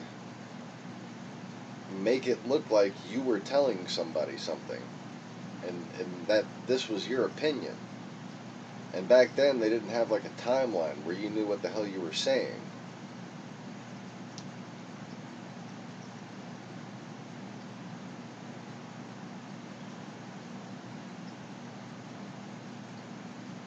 But basically, it has been reported and it's been documented that as early as 1998, Russian bot activity was not only active in emailing and messaging congressional leadership, and actually pretending to be American voices and affecting how our government operates. They were out voicing us. They were contacting our government more than we were contacting our government. They were pretending to be Americans while they did it. But they were also doing it to the news media.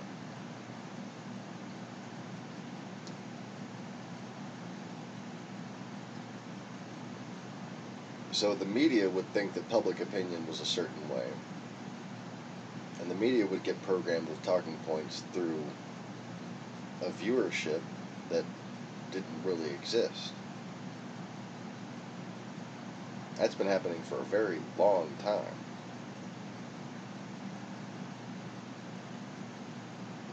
But you probably think Nigerian princes are actually from Nigeria.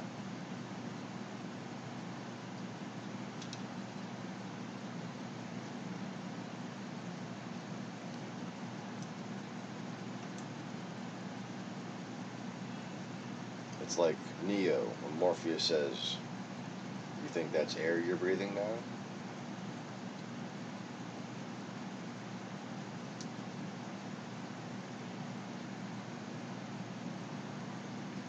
Russia had an army of 30,000 hackers that they bragged would participate directly in the election. 30,000 hackers just to participate in the election.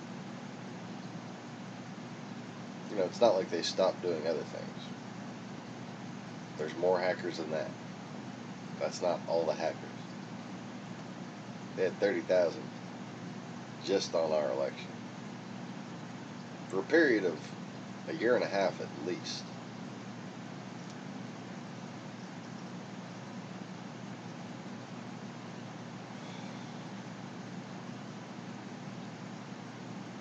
We are outmanned,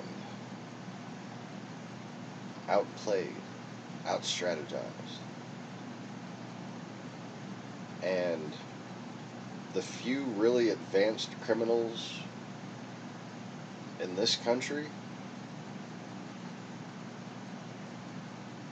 have been the descendants, immediate offspring of Soviet immigrants, of people whose parents were supposedly escaping communism.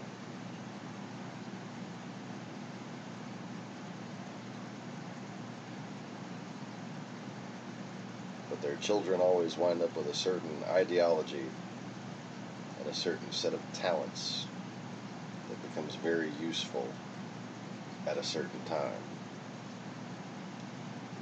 We don't know. The FBI will not say.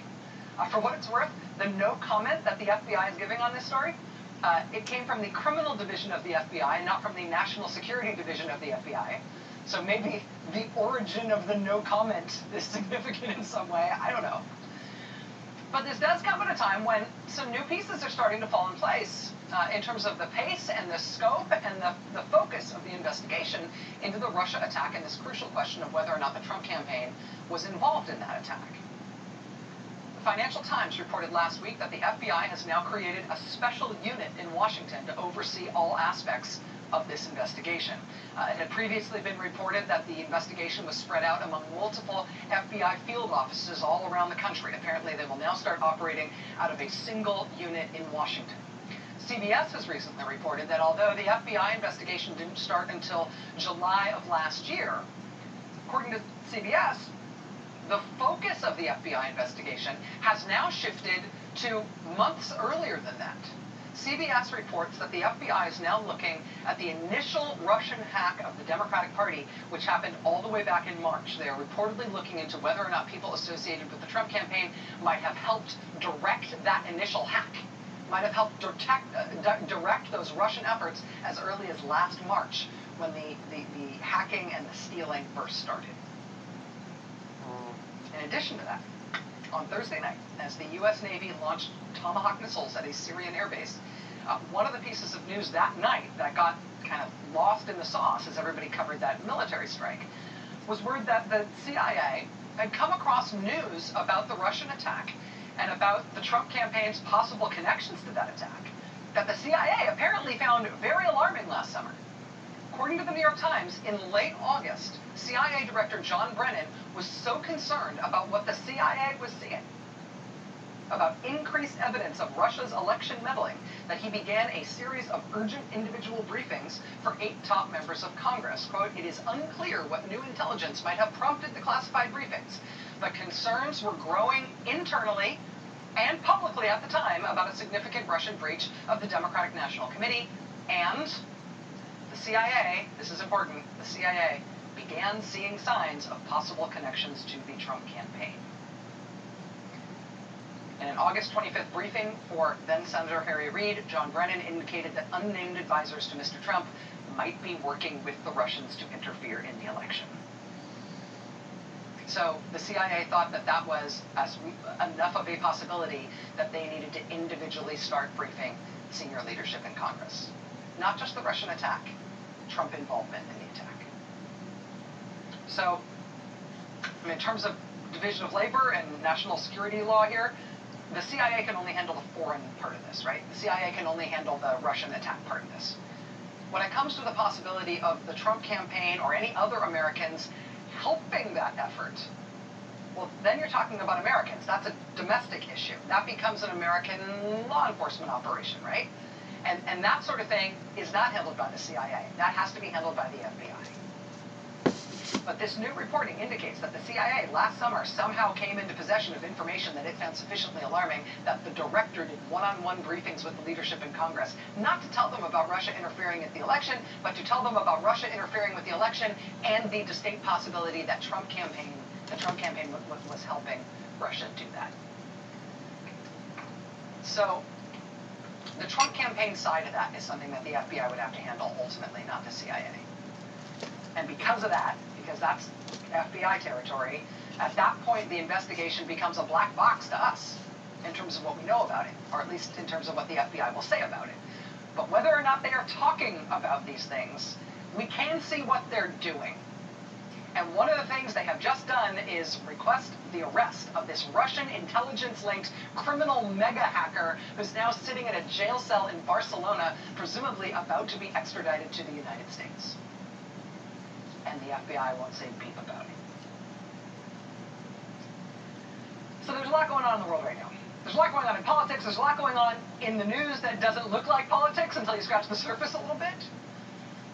But as Secretary of State Rex Tillerson prepares to go to Moscow, as this administration continues to enjoy its first real bout of shallow good press about their bombing 2,000% of all the planes in Syria, the one potentially existential scandal of this administration really is still moving. Tonight it's moving in Barcelona. Tomorrow, who knows? Watch this space. Hey there, I'm Chris Hayes from MSNBC. Thanks for watching MSNBC on YouTube. If you want to keep up to date with the videos we're putting out, you can click subscribe just below me, or click over on this list to see lots of other great videos. Very interesting. Very, very interesting.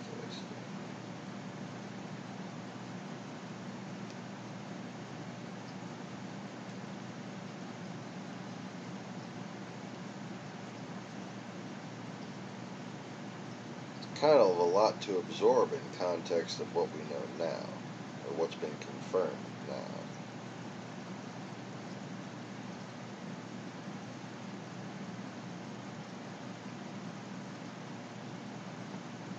Because then you got to put it all into context.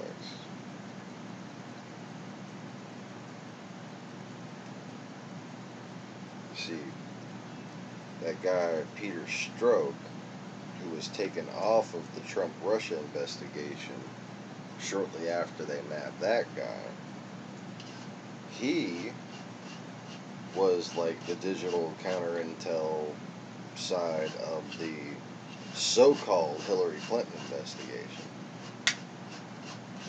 So basically,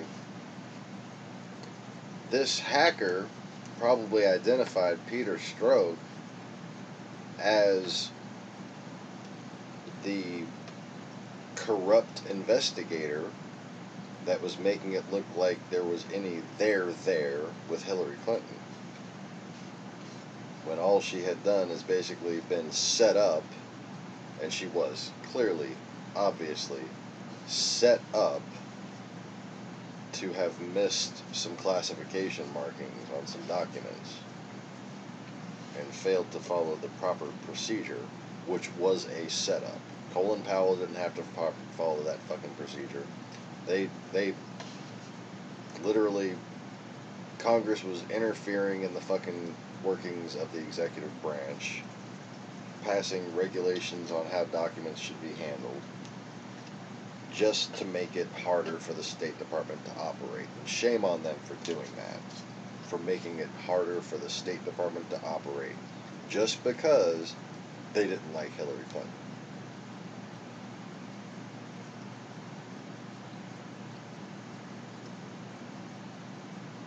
But who is it that really doesn't like Hillary Clinton? Who is it that doesn't like the idea of us uniting? Who is it that doesn't like the idea of someone who used to be a Republican, but when the Republicans started doing race-baiting bullshit, they became a Democrat? So they are, in every essence of the word, a conservative Democrat, who is also a female. Gets along with liberals in the North. And despite the way the fucking national media portrays it, she is rather comfortable in the South. You know, because she's fucking from the South. From fucking Arkansas, for God's sake.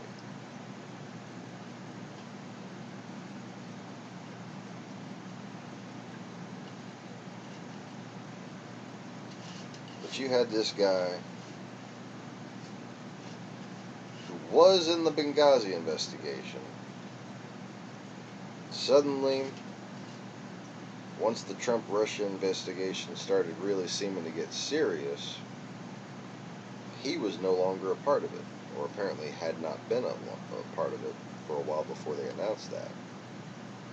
But that lines up with the amount of time it would take for the arrest of this hacker guy here to be, you know, properly debriefed. So it very well might have been him that gave away Peter Strzok. But that's not necessarily implicating Peter Strzok as a corrupt, as far as taking bribes goes, like not intentionally corrupt. He could have been the target of a brainwashing campaign, a propaganda campaign, in order to make him actually think that Hillary Clinton was the enemy.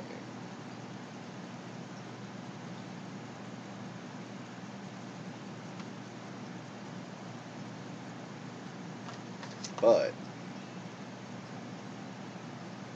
it seems like it must be related, and there's only a few distinct possibilities.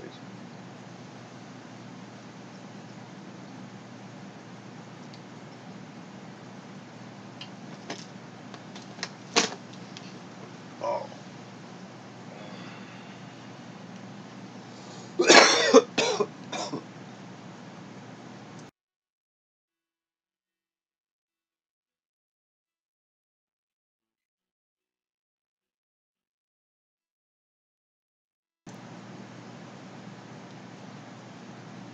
So anyways,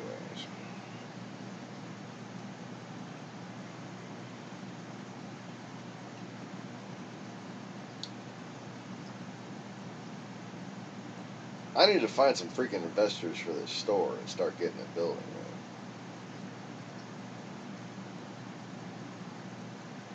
man. And like the main reason is because I've come to the point where like I really am low on space. I can only breed like one thing at a time and raise one batch of them, maybe two.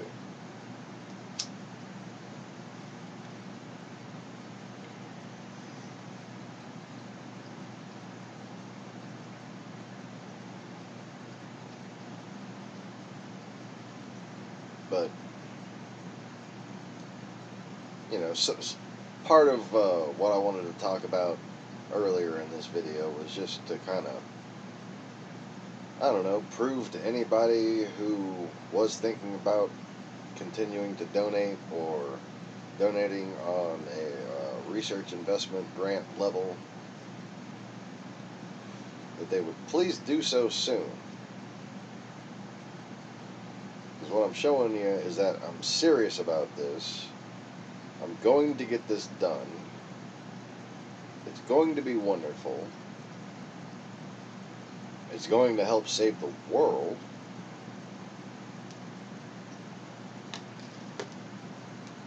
And I'm damn good at it.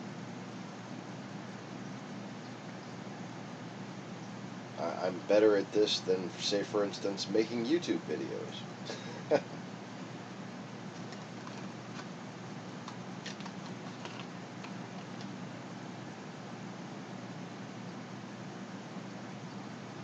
But like when it comes to planning and implementing and managing a combined retail and mariculture location, I think I've proven that I have the strategy and the know-how and, you know, the sales ability. You know, that's one thing that's one of many things a lot of people who have failed at setting up a saltwater store have in common. They don't do sales, and a lot of them only have expertise in one particular line of the hobby, you know, whereas I'm more of a general expert. And a lot of people who start the stores, just basically they have a big reef tank and they want to make a bunch of frags of all the corals they've collected over the years and sell them, and then make a store so they can sell all their coral frags.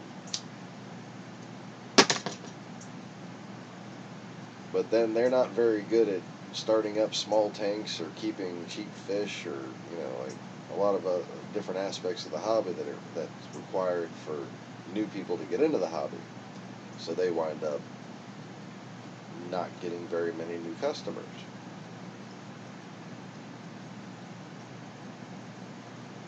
My store, the shape, the murals, the signage, the name of it, all going to be oriented around new people to the hobby and getting their feet wet and showing them that they don't need to be cold.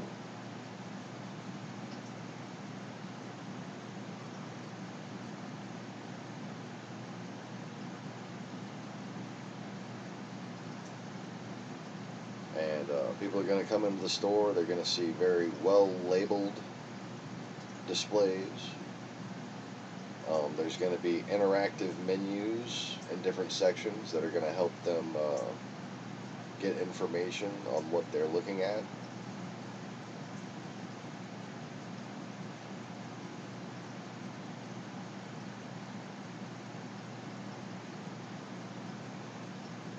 Going to be building stands in-house.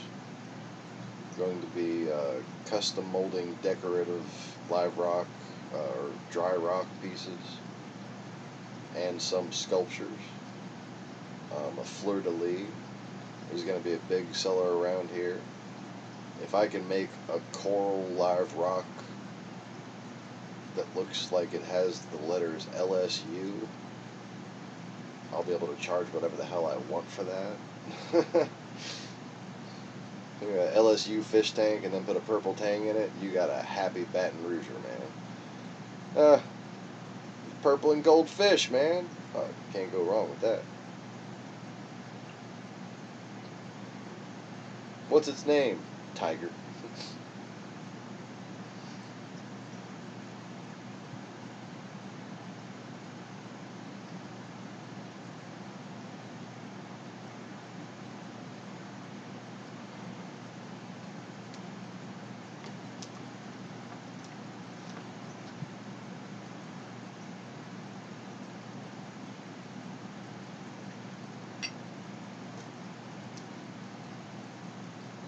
Yeah, they use like a purple and yellow as the LSU Tigers color.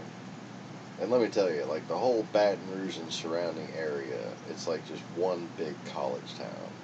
They love their Tigers, man. They love their Tigers.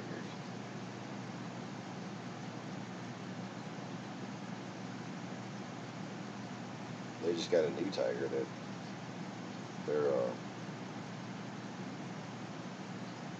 last tiger, it lived for a really long time, finally passed away.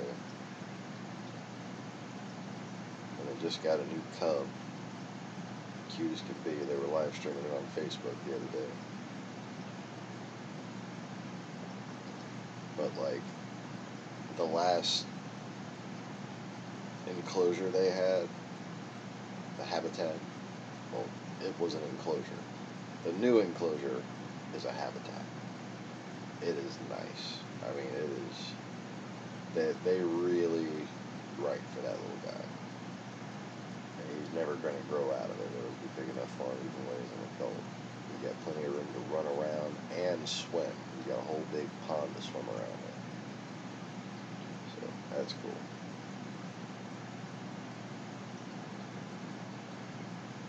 But anyways, so this building, you were going to see that. They're going to come in, and instead of a big display tank that I'm showing off that I bought that you might not be able to afford, but you know, you have to look at it and realize that there are people that can afford that. I'm not going to have one of those big obnoxious tanks in there.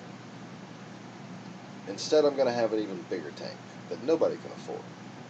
It's going to be built into the center columns of that structure there.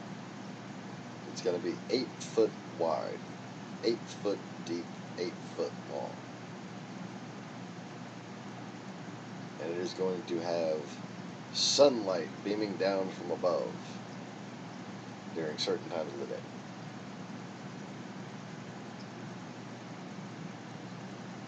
Going to have like a white reflective hallway as a corridor between the roof and the top of the water. So there's only going to be certain angles at which the sunlight will directly beam into the tank, but it's going to reflect and kind of fill up the whole space with light. I'm going to be using small LED pucks to augment the light so that they won't, you know, cast any shade, or cast as little shade as possible. So you walk into this store. On the left you see basically a wall of clownfish and the customer service counter. And on the right you see a big coral display and live rock display in the center of the floor. And on the walls you see all the different retail fish for sale. And behind that you see the tanks for sale. And then in the distance you see another wall of clownfish, because they breed clownfish here. And every clownfish you can freaking think of wanting, we have. And you do not have to worry about getting the same clownfish as somebody else, because all the ones that are going to be on sale are going to be unique. And all the ones that look alike are going to get shipped off.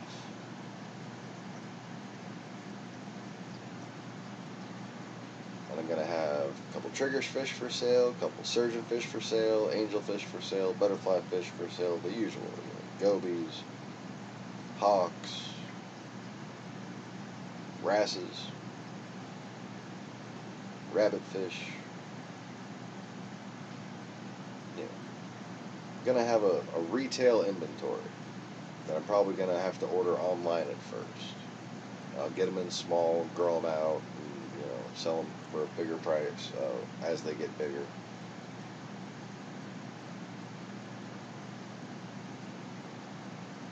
And you know, most of the money I'm going to be making is going to be on those clownfish.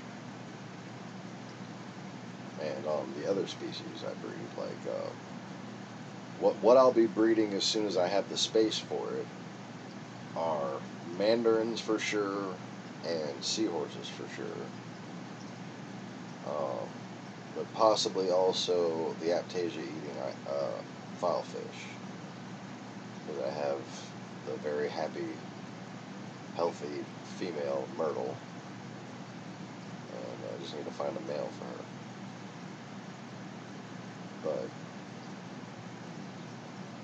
But I have a pair of mandarins that's just ready to go. And seahorses,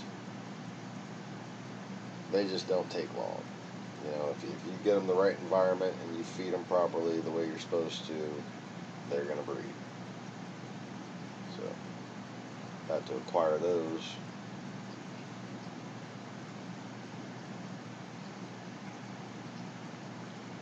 So we have in-house grown seahorses, mandarins, and clownfish, just for starters. And that ain't bad. And then you'll have also in-house grown corals, especially soft corals like Kenya trees and zinnias. That's going to be available pretty quickly. They grow rapidly, and I already have some pretty big colonies of them. And macroalgae that you don't find in most pet stores, fish stores, and they're really not common enough to where people even know to look for them. But I know about both of these plants through Rick's reef. One of which Rick never even noticed. It was just growing on one of his rocks. And he never had enough nitrate or phosphate for it to ever really grow. And that's codium. And it's a little, it kind of looks like a dark green bird's nest coral, the way it grows. And it's kind of like fuzzy too. But anyway. And the other one is Calipa prolifera, which grows in 8 to 10 inch grassy leaves and roots in the sand and keeps the sand clean. And of course absorbs nitrate and phosphate right out the water.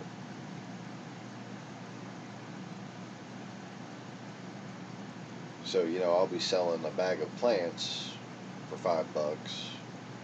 I'll be selling live foods for $5 to $15 a bag, depending on the food and the quantity.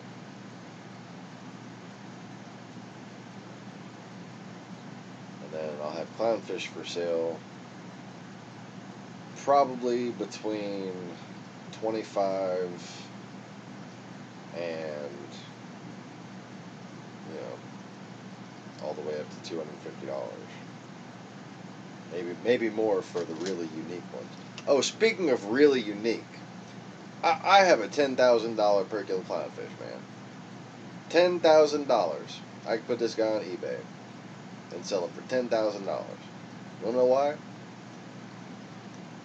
The Nebula guy, the one with like the smudgy weird thing going on with his middle stripe. Both sides, the Nebula has turned into the mark of the Klingon Empire. It's a Klingon clownfish, dude. The Trekkies would go nuts. Imagine a Trekkie with a reef tank. A Trekkie with a reef tank. Oh, he'll fucking mortgage his house just to have this fish. It's like literally, it's on both sides. They have now become a unidirectional, three-pointed throwing star, like swastika thing. You know, looks just like the fucking Kabla. Yes. I still remember the wedding vows for some reason. Anyway, remember the wedding scene? But yeah, fucking Klingon clownfish, man. Tell me that shit wouldn't go for bank on eBay. Fuck. Starting bid, $7,000.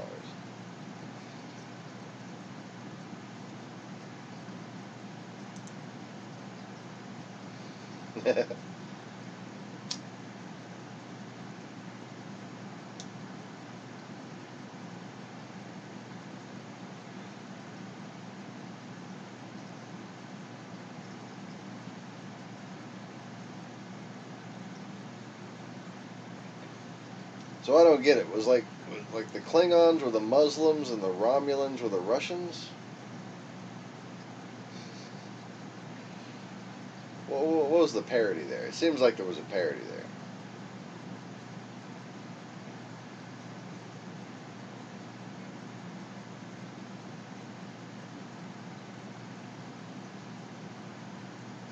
That sounds badass. I hope they get the chick that played Link's wife or girlfriend or whatever on Matrix Revolutions.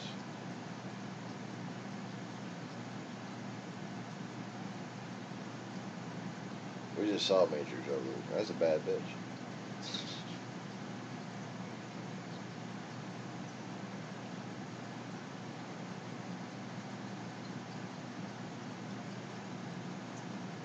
Yeah, Klingons are the Horde and the Romulans are the Russians that manipulate them.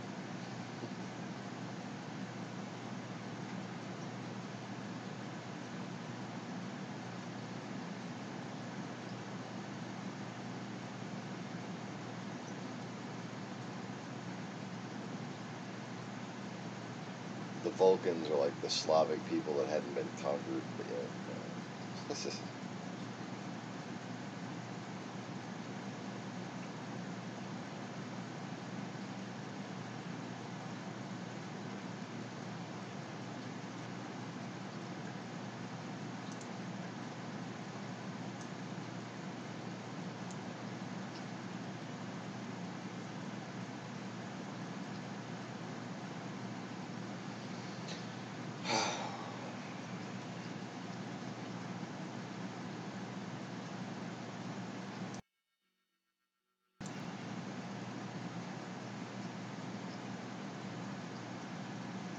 Well, anyways,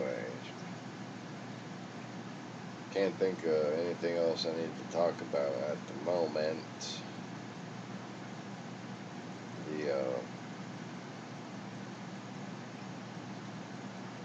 The whole thing going on with Facebook, I think that's going to cause like a little bit of a chain reaction of further revelations.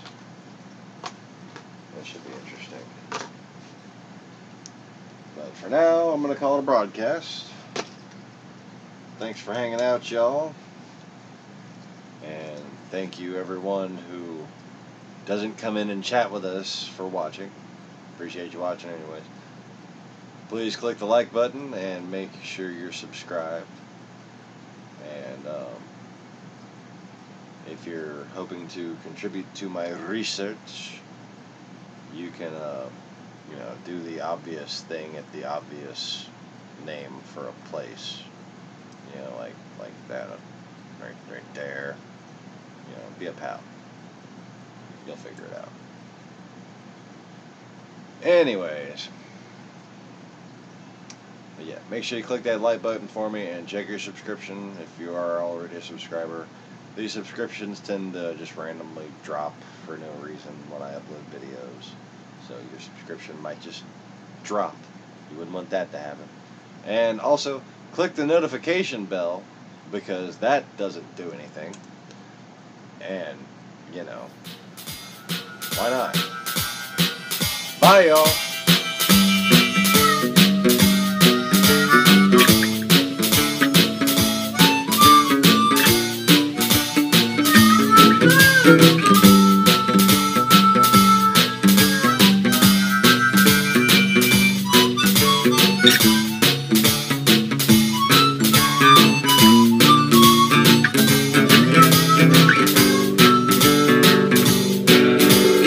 I